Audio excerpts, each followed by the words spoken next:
എല്ലാവർക്കും നമസ്കാരം. ഫ്രീഡം സ്പീക്കിന്റെ മറ്റൊരു എപ്പിസോഡിലേക്ക് സ്വാഗതം. നമ്മൾ കുറച്ച് നാളുകൾക്ക് ശേഷമാണ് ഇങ്ങനൊരു സെഷൻ നടത്തുന്നത്. ഒരു 2 വർഷം മുമ്പ് സ്ഥിരമായിട്ട് ഇങ്ങനെ വിഷ്ണുവും രോഹിത്തും ഒക്കെ ആയിട്ട് സംസാരിക്കുകയായിരുന്നു. പക്ഷെ അതിനുശേഷം പിന്നെ മുടങ്ങിപ്പോയി പല തിരക്കുകളായിട്ട്. അപ്പൊ ഇന്ന് നമ്മളോട് 2 പുതിയ ആൾക്കാരോടുണ്ട്, ജിഷ്ണു, ശ്രീരാജ്. നമസ്കാരം ജിഷ്ണു. നമസ്കാരം ശ്രീരാജ്. നമസ്കാരം.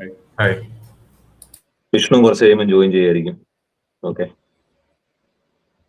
അപ്പം ജിഷ്ണു ഇപ്പം ഫുൾ ഇൻസ്റ്റാഗ്രാമിൽ തകർക്കുകയാണ്. മല്ലു ക്യാപിറ്റലിസ്റ്റ് വീഡിയോസ് അടിപൊളിയാകുന്നുണ്ട്. First of all congratulations. Videos ഒക്കെ നന്നാകുന്നുണ്ട്. വളരെ സിമ്പിൾ ആയിട്ട് എക്സ്പ്ലെയിൻ ഒക്കെ ചെയ്യുന്നുണ്ട്. എന്തായിരുന്നു പെട്ടെന്നൊരു വീഡിയോ ഒക്കെ ഇടാനുള്ള ഒരു തീരുമാനത്തിന്റെ പുറകിൽ? പെട്ടെന്ന് വെച്ചാൽ കുറച്ചു കാലമായിട്ട് ഈ പറഞ്ഞ പോലെ ആലോചിക്കാണ് എല്ലാ സ്റ്റാർട്ടേഴ്സിനെയും പോലെ. നമ്മൾ കുറെ പ്രശ്നങ്ങൾ കാണുമ്പോഴാണല്ലോ അതിന്റെ സൊല്യൂഷന് വേണ്ടി ആലോചിക്കുന്നത്. അപ്പോൾ ഇൻസ്റ്റയിലൊക്കെ ഭയങ്കരമായിട്ട് എന്താ പറയുക, നമ്മുടെ ഈ കൺഫർമേഷൻ ബൈസ് കൊണ്ട് തന്നെ ആളുകള് കമ്മ്യൂണിസ്റ്റിനെയും സോഷ്യലിസ്റ്റിനെയൊക്കെ ഇങ്ങനെ എന്താ പറയുക പൊക്കിയടിച്ച് സംസാരിക്കുന്നതും ക്യാപിറ്റലിസം ഭയങ്കര പ്രശ്നമാണെന്നുള്ള രീതിയിൽ സംസാരിക്കുന്നതൊക്കെ കാണാണ്. അപ്പൊ ഞാൻ നാട് വിട്ടിട്ട് ഇങ്ങനെ ഇപ്പൊ ഞാൻ കാനഡയിലാണ്, നിങ്ങൾക്കറിയാം.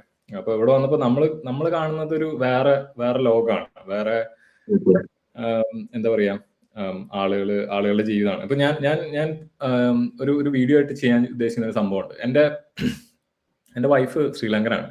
അപ്പോൾ പുള്ളിക്കാരുടെ ഫാമിലിയിലൊക്കെ പോകുമ്പോൾ അവര് എന്താ പറയാ കുറെ പേരൊക്കെ ഒന്നുമില്ലാണ്ട് ശ്രീലങ്കയിൽ നിന്ന് കേറുന്ന ആളുകളാണ്. അവര് എന്താ പറയാ മാറാപ്പ് കെട്ടി വന്നുള്ള ആളുകൾ എന്ന് പറയില്ല, അങ്ങനത്തെ ആളുകളാണ്. അവരിവിടെ വന്നിട്ട് വർഷങ്ങളായി ഇന്ന് ജീവിക്കുന്നത് വളരെ വളരെ നല്ലൊരു ലൈഫ് അവർ ജീവിക്കുന്നത് നമ്മളവിടെ ചെല്ലുമ്പോൾ കാണാൻ പറ്റും. അപ്പോൾ ഇവരൊക്കെ നാട്ടിലുണ്ടാക്കുന്ന ഒരു നെറേറ്റീവ് ഉണ്ട്. അതായത് പാവപ്പെട്ടവരെ എന്നും പാവപ്പെട്ടവരെ നിർത്തിയും അല്ലെങ്കിൽ പണക്കാർ മാത്രം പണക്കാരാവുന്ന ഒരു വ്യവസ്ഥയാണെന്ന് പറഞ്ഞിട്ട് അങ്ങനത്തെ ഒരു ഇതുണ്ട്. പക്ഷെ ഒന്നുമില്ലായ്മയിൽ നിന്ന് ഉണ്ടായിരുന്ന ആളുകളെ ഒരു ബെറ്റർ ലൈഫിലേക്ക് കൊണ്ടുവരാൻ നമുക്ക് പല രീതിയിൽ പല ഡയമെൻഷൻ നോക്കിയാൽ ഇത് കാണാൻ പറ്റും. പക്ഷെ നമ്മളിവിടെ റിയൽ വേൾഡിൽ കാണുകയാണ് അങ്ങനെയുള്ള ആളുകൾ. ഇവരുടെ കാര്യം മാത്രമല്ല, പല നാട്ടുകളിൽ നിന്നും റെഫ്യൂജി ആയിട്ട് ഒന്നുമില്ലാണ്ട് കയറി വന്ന ആളുകൾ ഇന്ന് മാന്യമായിട്ട് ജീവിക്കുന്നുണ്ടെന്നുണ്ടെങ്കിൽ that's because they have economic freedom to grow, right? From എന്താ പറയാ സോഷ്യൽ മൊബിലിറ്റി എന്നുള്ള സംഭവം. യെസ്. അപ്പൊ അതൊക്കെ കാണുമ്പോൾ നമ്മുടെ ആളുകളെ ഇനിയും ഈ പഴംപുരാണം പറഞ്ഞ് പറ്റിച്ചുകൊണ്ടിരിക്കുകയാണ്. നമ്മുടെ നാട്ടിലെ രാഷ്ട്രീയക്കാരാണെന്നുണ്ടെങ്കിലും ഈ ഒരു എന്താ പറയുക ബാക്ക്ഗ്രൗണ്ടിൽ വളർന്നു വന്നിട്ടുള്ള ഇന്നത്തെ യുവാക്കളാണെന്നുണ്ടെങ്കിലും ഇന്നും ചൈനയും നോർത്ത് കൊറിയയാണ് ഏറ്റവും നല്ലത് എന്ന് വിശ്വസിപ്പിച്ചുകൊണ്ട് അതിനെ പുകഴ്ത്തി പറഞ്ഞുകൊണ്ടിരിക്കുമ്പോൾ then I thought like I should say something. ഞാൻ അവിടുന്ന് കയറി വന്നത് ലിറ്ററലി കുറെ ആളുകളൊക്കെ കാനഡയിൽ ഒക്കെ വന്നിട്ട് എന്താ പറയുക ബെറ്റർ ലൈഫ് ലീഡ് ചെയ്യണം, എനിക്കത് ആഗ്രഹമായിരുന്നു. പക്ഷെ അതിനേക്കാളും കൂടുതൽ എന്തുകൊണ്ടാണ് കുറെ ആളുകൾ കാനഡ US ഒക്കെ ബെറ്റർ ആണെന്ന് പറയുന്നത്? why they are prosperous, why they are rich, why there is freedom, എന്താണ് ഇവർ പറയുന്ന ഫ്രീഡം, എന്തുകൊണ്ടാണ് ആളുകൾ കൂടുതലും റിലീജിയസ് ഫാനറ്റിക്സ് ആകാത്തത് അവിടെ എന്നുള്ളത് കാണാൻ വേണ്ടിയിട്ടാണ് ഞങ്ങൾ വന്നത്. അതൊക്കെ വേറെ കുറെ കാര്യങ്ങളാണ് സംസാരിക്കുന്നതാണ്. പക്ഷെ ഇവിടെ വരുമ്പോ അപ്പൊ നമ്മുടെ ആളുകൾക്ക് ഇത് പറഞ്ഞു കൊടുക്കേണ്ടതുണ്ട്. വാട്ട് ഈസ് ഡിഫറെന്റ് ഹിയർ, എന്തുകൊണ്ടാണ് ഇവര് റിച്ച് ആവുന്നത്, എന്ത് പ്രോസ്പെറസ് ആവുന്നത്, റാദർ ദാൻ ഈ പ്രൊപ്പഗാൻഡ അല്ലെങ്കിൽ ഈ ഒരു എന്താ പറയാ നമ്മുടെ നാട്ടിൽ പ്രചരിക്കുന്ന ഒരു നെറേറ്റീവ് ഉണ്ടല്ലോ. അപ്പൊ അതുകൊണ്ടാണ് ഞാൻ തുടങ്ങിയത്. Sorry for that long answer. Great. Anyway തുടങ്ങുക എന്നുള്ളതാണ് ഇമ്പോർട്ടന്റ്. തുടങ്ങി കഴിഞ്ഞാൽ പിന്നെ ഒരു ഫ്ലോയിൽ ഇങ്ങനെ വന്നുകൊണ്ടേയിരിക്കും. പിന്നെ നമ്മള് ചുറ്റും കാണുന്നത് ഈ പറഞ്ഞ പോലെ ഈ നേരത്തെ നോർത്ത് കൊറിയയുടെ ഒക്കെ കാര്യം പറഞ്ഞ പോലെ നോർത്ത് കൊറിയയിലെ ഏകാധിപത്യം എന്ന് പറയുന്നതാണ് യഥാർത്ഥ ജനാധിപത്യം, അല്ലെങ്കിൽ ചൈനയിലുള്ളതാണ് യഥാർത്ഥത്തിലുള്ള ജനാധിപത്യം എന്നൊക്കെ പറയുമ്പോൾ നമുക്ക് എന്തായാലും പ്രതികരിച്ചു പോകും. അപ്പൊ പിന്നെ ഇങ്ങനെ ഒരുപാട് കണ്ടന്റുകൾ ക്രിയേറ്റ് ചെയ്യാനായിട്ടുണ്ടാവും. അപ്പൊ ഇങ്ങനെ നന്നായിട്ട് പോട്ടെ എന്തായാലും പരിപാടി. ഓക്കെ. രോഹിത്, കുറെ നാളായിട്ട് രോഹിത്തിന് കുറച്ച് ഒരു ബ്രേക്ക് എടുത്ത പോലെ രോഹിത്തിനെ ഇപ്പൊ കാണാനേ ഇല്ല ഫേസ്ബുക്കില്. ആക്ച്വലി ബ്രേക്ക് എന്ന് പറയുമ്പോൾ ഫേസ്ബുക്കിൽ കാണാൻ ഓക്കെ, ഞാൻ ഫേസ്ബുക്കിൽ ഇടയ്ക്ക് ഇങ്ങനെ പോസ്റ്റ് ചെയ്യലുണ്ട്. ചിലപ്പോ പോസ്റ്റ് ഇങ്ങനെ ഷെയർ ചെയ്യായിരിക്കും, അല്ലെങ്കിൽ ഏതെങ്കിലുമൊക്കെ അക്കൗണ്ട്സിന്റെ അവിടെ പോയി കമന്റ് ചെയ്യും, അങ്ങനെ എന്തെങ്കിലുമൊക്കെ ആയിരിക്കും. ഫേസ്ബുക്കിൽ ഞാൻ ആക്റ്റീവ് ആയിരുന്നു. പിന്നെ അത്രയും പോസ്റ്റ് അത്രയധികം പണ്ട് ഇപ്പൊ ഒരു കൊല്ലം മുമ്പ് ചെയ്ത് അത്രയും പോസ്റ്റ് ഞാൻ ഇപ്പൊ മേക്ക് ചെയ്യുന്നില്ല. അങ്ങനെ ഒരു ഇതേ ഉള്ളൂ. പക്ഷെ സോഷ്യൽ മീഡിയയിൽ ആക്റ്റീവ് ആണ്. പിന്നെ പേഴ്സണൽ ലൈഫ് കൊണ്ട് കുറച്ച് ബിസിയാണ്. ജോബ് അങ്ങനത്തെ കുറച്ച് റെസ്പോൺസിബിലിറ്റീസ് ഉള്ള പേഴ്സൺ ആണ് ഇപ്പോ. അങ്ങനത്തെ കാര്യങ്ങൾ കൊണ്ടൊക്കെ കുറച്ച് ബിസി ഉണ്ട്. അതിന്റെ ഒരു കോൺസിക്വൻസ് ആണ്. പക്ഷെ എന്നാലും ഞാൻ ഫോളോ ചെയ്യലുണ്ട്. ഞാൻ സോഷ്യൽ മീഡിയ നോക്കലുണ്ട്. വെച്ച് തുടങ്ങാം. Capitalism versus socialism. അപ്പൊ എന്തുകൊണ്ടാണ് ക്യാപിറ്റലിസം ഒരു സുപ്പീരിയർ സിസ്റ്റം ആവുന്നത് എന്നുള്ളതിന് കുറച്ച് റീസൺസ് ഉണ്ട്. അപ്പൊ അത് വെച്ച് തുടങ്ങാമെന്ന് ഞാൻ വയ്ക്കുന്നു. വേണേ അത് വെച്ച് Okay. പറഞ്ഞു തുടങ്ങാം. Yeah. ഇപ്പൊ ക്യാപിറ്റലിസം എന്ന് പറയുമ്പോൾ സോഷ്യലിസവും ക്യാപിറ്റലിസവും തമ്മിലുള്ള ഫണ്ടമെന്റൽ ഡിഫറൻസ് എന്താണെന്ന് വെച്ചാൽ capitalism is private ownership and socialism എന്ന് പറയുമ്പോൾ പബ്ലിക് ഓണർഷിപ്പ് എന്ന് പറയും, പബ്ലിക് അല്ലെങ്കിൽ കോമൺ ഓണർഷിപ്പ് എന്ന് പറയും. അപ്പൊ ഈ കോമൺ ഓണർഷിപ്പ് എന്ന് പറയുമ്പോൾ ഉള്ള ഒരു യഥാർത്ഥ അവസ്ഥ എന്താന്ന് വെച്ചാൽ ഒരു കൂട്ടം ആൾക്കാർ എല്ലാം കൂടി ഒരുമിച്ച് ഓൺ ചെയ്യുന്ന ഒരു അവസ്ഥ എന്ന് പറയുമ്പോൾ അതിനൊരു ഇറ്റ്സ് ഓൾമോസ്റ്റ് ലൈക്ക് ഒരു സെൻട്രൽ അതോറിറ്റി അത് ഓൺ ചെയ്യുന്ന പോലെ ആയിരിക്കും. അപ്പൊ അതാണ് ഒരു സോഷ്യലിസം. മേ ബി ഒരു എക്സാമ്പിളിലേക്ക് കടക്കുമ്പോൾ കുറച്ചുകൂടി ക്ലിയർ ആയിട്ട് ഞാൻ പറയാം. ഇപ്പൊ ക്യാപിറ്റലിസം പ്രൈവറ്റ് ഓണർഷിപ്പ് ആയതുകൊണ്ട് 2 അഡ്വാൻറ്റേജസ് ആണ് മെയിൻ ആയിട്ട് ക്യാപിറ്റലിസത്തിലുള്ള സോഷ്യലിസത്തെക്കാളും. മേ ബി 2 രീതിയിൽ പറയാം. ഒന്ന്, ഇപ്പൊ നമ്മൾ ഇൻ ക്യാപിറ്റലിസം നമ്മുടെ വെൽത്തിന്, നമ്മുടെ മണി അല്ലെങ്കിൽ നമ്മുടെ വെൽത്ത്, മോർ അക്യുറേറ്റ്ലി പറയുകയാണെങ്കിൽ നമ്മുടെ വെൽത്തിന് നമ്മൾ റെസ്പോൺസിബിൾ ആണ് എന്നുള്ളതാണ് ഒരു മെയിൻ അഡ്വാൻറ്റേജ് ക്യാപിറ്റലിസത്തിന്റെ. ഇപ്പൊ ക്യാപിറ്റലിസം നമ്മൾ റെസ്പോൺസിബിൾ ആണെന്ന് വെച്ചാൽ നമ്മൾ പൈസ എവിടെ ഇടുന്നോ അത് ഫെയിൽ ആവുകയാണെങ്കിൽ, അതൊരു മോശം ഇൻവെസ്റ്റ്മെന്റ് ആവുകയാണെങ്കിൽ അതിനുള്ള പ്രൈസ് ക്യാപിറ്റലിസത്തിൽ ആരാണ് പേ ചെയ്യുക? നമ്മൾ തന്നെയാണ് പേ ചെയ്യുക. നമ്മൾ തന്നെയാണ് അതിന്റെ നഷ്ടം അനുഭവിക്കുക. അപ്പോ ഫെയിൽഡ് ഇൻവെസ്റ്റ്മെന്റ്സ് അല്ലെങ്കിൽ ഫെയിൽഡ് എക്കണോമിക് ചോയ്സസ്, അതിന്റെ നഷ്ടം നമ്മൾ അനുഭവിക്കുന്ന ഒരു സ്ഥിതിയും ആസ് ഒപ്പോസ് ടു സോഷ്യലിസം.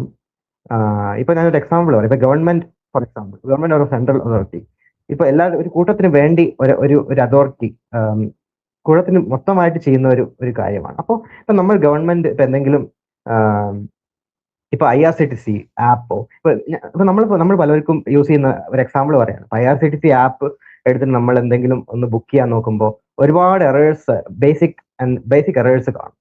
അതുപോലെ പല ഗവൺമെന്റ് സിസ്റ്റത്തിലും കാണുന്നുണ്ട്. ഞാൻ ഒരു എക്സാമ്പിൾ എടുത്തോന്നേ ഉള്ളൂ, അതിന് മാത്രം പറയല്ല. സോ അതെന്തുകൊണ്ടെന്ന് വെച്ചാൽ സോഷ്യലിസത്തിൽ അല്ലെങ്കിൽ ഈവൻ ഒരു സെൻട്രലി ഓൺഡ് ആയ ഒരു സിസ്റ്റത്തിലുള്ള പ്രശ്നം, ഇപ്പൊ നമ്മളൊരു തെറ്റായ ഒരു കാര്യം ചെയ്താൽ നമ്മൾ അല്ല അതിന്റെ പരിണിതഫലം അനുഭവിക്കും. പക്ഷെ അത് ഒരു ക്ലിയർ ആയ രീതിയിൽ അല്ല. ഇപ്പൊ ഇപ്പൊ ഒരു ഗവൺമെന്റ് സ്ഥാപനം അല്ലെങ്കിൽ ഗവൺമെന്റ് ആയ ഒരു കളക്റ്റീവ് സ്ഥാപനം എങ്ങനെയാന്ന് വെച്ചാൽ കുറെ പേരുടെ പൈസയാണ് നമ്മൾ യൂസ് ചെയ്യുന്നത്. അപ്പൊ അത് നമ്മൾ എന്തെങ്കിലും ചെറുതായിട്ടൊന്ന് ചെയ്തു കഴിഞ്ഞാൽ നമ്മൾക്ക് ഡയറക്റ്റ് അതിന്റെ ഒരു കോൺസിക്വൻസ് നമ്മൾ അനുഭവിക്കില്ല. റാദർ എന്ത് സംഭവിക്കും വെച്ചാൽ കുറച്ച് മോശം ഫീഡ്ബാക്ക് തരും. മേ ബി അടുത്ത ഇലക്ഷനിലോ അങ്ങനെ, അല്ലെങ്കിൽ അടുത്ത നമ്മൾക്ക് എപ്പോഴാ ഇതെന്ന് വെച്ചാൽ നമ്മളെ അടുത്ത പോസ്റ്റ് ഒരു ചോയ്സ്, എങ്ങനെ പറയാ, ഒരു ചോയ്സ് എൻഫോഴ്സ് ചെയ്യുന്ന ഒരു സിസ്റ്റം. ഫോർ എക്സാമ്പിൾ ഗവൺമെന്റ് സ്ഥിതിയാണെങ്കിൽ ഇലക്ഷൻ ആയിരിക്കും ആ ചോയ്സ്. അപ്പൊ ആൾക്കാർ നമ്മളെ എലക്ട് ചെയ്തിട്ട് റിമൂവ് ചെയ്യുക, അങ്ങനെ ഒരു ഇത് വരുമ്പോൾ മാത്രമാണ് ശരിക്കും റിയൽ കോൺസിക്വൻസ് അനുഭവിക്കുന്നത്. അല്ലെങ്കിൽ നമ്മുടെ ഖജനാവിലുള്ള നഷ്ടം എന്ന് പറയുന്നത്. പക്ഷെ അത് പ്രശ്നം എന്താണെന്ന് വെച്ചാൽ അത് എന്ന് പറയുമ്പോൾ എല്ലാവരുടെയും ടാക്സ് മണിയാണ് അത്. അപ്പോൾ ഒരു മൊത്തം ആൾക്കാരുടെ ടാക്സ് മണിയിൽ ഖജനാവിൽ ചെറിയ ഇടിവുണ്ടായാൽ അത് വലിയൊരു you will not find that, അതൊരു ബിഗ് പ്രോബ്ലം ആയിട്ട് നമുക്ക് അനുഭവപ്പെടില്ല. അപ്പൊ അങ്ങനെ ഒരു പ്രോബ്ലം ഉണ്ട്. അതാണ് ഒരു വശം. വേറൊരു വശം കൂടി ഒരു കാര്യം എന്നോട് പറഞ്ഞിട്ട്, നമ്മളിപ്പോ പറഞ്ഞ ഡെമോക്രസിയുടെ ആ ഒരു ഇൻസെന്റീവ്സ് ആൻഡ് കൺസ്ട്രെയിന്റ് പറഞ്ഞല്ലോ ഇലക്ഷൻ പ്രോസസ്സിലൂടെ, അത് ശരിക്കുമുള്ള ഒരു കൺസ്ട്രെയിന്റ് അല്ലെങ്കിൽ ഇൻസെന്റീവ് ആണെന്ന് പറയാനും പറ്റില്ല. കാരണം ഈ പറഞ്ഞ പോലെ ഫെയിൽ ആയി കഴിഞ്ഞു കഴിഞ്ഞാൽ ജനങ്ങൾ നമ്മളെ പുറത്താക്കുമെന്ന് പറയുന്നെങ്കിലും ഒരു ഡെമോക്രസിയിൽ മറ്റു പല കാര്യങ്ങളായിരിക്കും ചിലപ്പോൾ ഇലക്ഷൻ വിജയത്തെ ബാധിക്കുന്നത്. കാരണം നമുക്ക് അങ്ങനെയും കൂടെ ഉണ്ടല്ലോ. ചിലപ്പം ഈവൻ നമ്മളിപ്പോ ഗവൺമെന്റ് ഒരു ബിസിനസ് വലിയൊരു കാര്യങ്ങൾ ചെയ്തു ഫെയിലായി എന്ന് കരുതിയാലും ചിലപ്പോൾ അത് മാത്രമായിരിക്കില്ല ആൾക്കാർ നോക്കുന്നത്. അവിടെ റിലീജിയൻ കടന്നു വരും, അല്ലെങ്കിൽ ഒരു എനിമി നേഷൻ അവിടെ ഉണ്ട് എന്നുള്ള കാര്യം വരും, അല്ലെങ്കിൽ ഓപ്പോസിഷനിൽ വേറെ സ്ട്രോങ് ആയിട്ട് ലീഡർ ഇല്ല എന്നുള്ള കാര്യം വരും. അപ്പം ഈ പറഞ്ഞ കാര്യം പോലും ഒരു ഡെമോക്രസി മൂലം ഉണ്ടാകുന്ന ഇൻസെന്റീവ്സ് ആൻഡ് കൺസ്ട്രെയിന്റ് പോലും ഈ സെൻട്രൽ ആയിട്ട് തീരുമാനങ്ങൾ എടുക്കുമ്പോൾ ശരിക്കും വർക്ക് ചെയ്യുന്നില്ല. രോഹിത് പറഞ്ഞ കാര്യം ശരിയാണ്. പലപ്പോഴും ഇലക്ഷൻ എന്ന് പറയുന്നതോടൊക്കെ ജനങ്ങൾക്ക് എന്തെങ്കിലും ചെയ്തു എന്നുള്ളത്, പക്ഷെ അവിടെ ചെയ്യുന്നതിനേക്കാൾ കൂടുതൽ ചെയ്തു എന്നുള്ള പ്രതീതി, ഞങ്ങൾ ചെയ്തു എന്നുള്ള പ്രതീതി, അല്ലെങ്കിൽ അവർ ചെയ്തില്ല എന്നുള്ള ഒരു കാര്യം, ആ ഒരു പ്രതീതി ഉണ്ടാക്കിയാൽ മാത്രം മതി. പക്ഷെ നമ്മൾ പ്രൈവറ്റ് പ്രോപ്പർട്ടി ആയിട്ട് വരുമ്പോൾ അവിടെ പ്രതീതി കൊണ്ടും കാര്യമില്ല. അവിടെ ശരിക്കുള്ള ഇൻസെന്റീവ്സ് ആൻഡ് കൺസ്ട്രെയിന്റ് ഉണ്ട്. കാരണം നമ്മളവിടെ ശരിക്കുള്ള ഒരു ലാഭം ഉണ്ടാക്കിയില്ല എങ്കിൽ നമ്മൾ സിസ്റ്റത്തിൽ നിന്ന് ഔട്ടായി പോവുകയാണ്. കാരണം കോമ്പറ്റീറ്റർ അത് കൊണ്ടുപോവുകയാണ്. അപ്പം അതാണ് അവിടെ ഒരു കാര്യം ആഡ് ചെയ്യാനുള്ളത്. അതെ, അപ്പൊ അത് ശരിയാണ്. അഭിലാഷ് പറഞ്ഞത് ശരിയാണ്. ഇപ്പൊ ലാഭം നമ്മൾക്ക് ഞാനൊരു ഡെവിൾസ് അഡ്വക്കേറ്റ് ചോദ്യം ചോദിക്കട്ടെ. അങ്ങനെയാണെന്നുണ്ടെങ്കിൽ ഇപ്പൊ ഇവിടുത്തെ ഒരു മെയിൻ പ്രശ്നം വരുന്നത് ഇൻസെന്റീവ്സിന്റെ ഒരു ഗ്യാപ്പ് ആണല്ലോ ഗവൺമെന്റ് ഇൻസ്റ്റിറ്റ്യൂഷനിൽ മെയിൻ ആയിട്ട് വരുന്നത്. സോ ആ പ്രോബ്ലം സോൾവ് ചെയ്ത് കഴിഞ്ഞ് കഴിഞ്ഞിട്ടുണ്ടെങ്കിൽ നമുക്ക് ഈ പ്രോബ്ലം ഓവറോൾ ബെറ്റർ ആക്കാൻ പറ്റില്ലേ?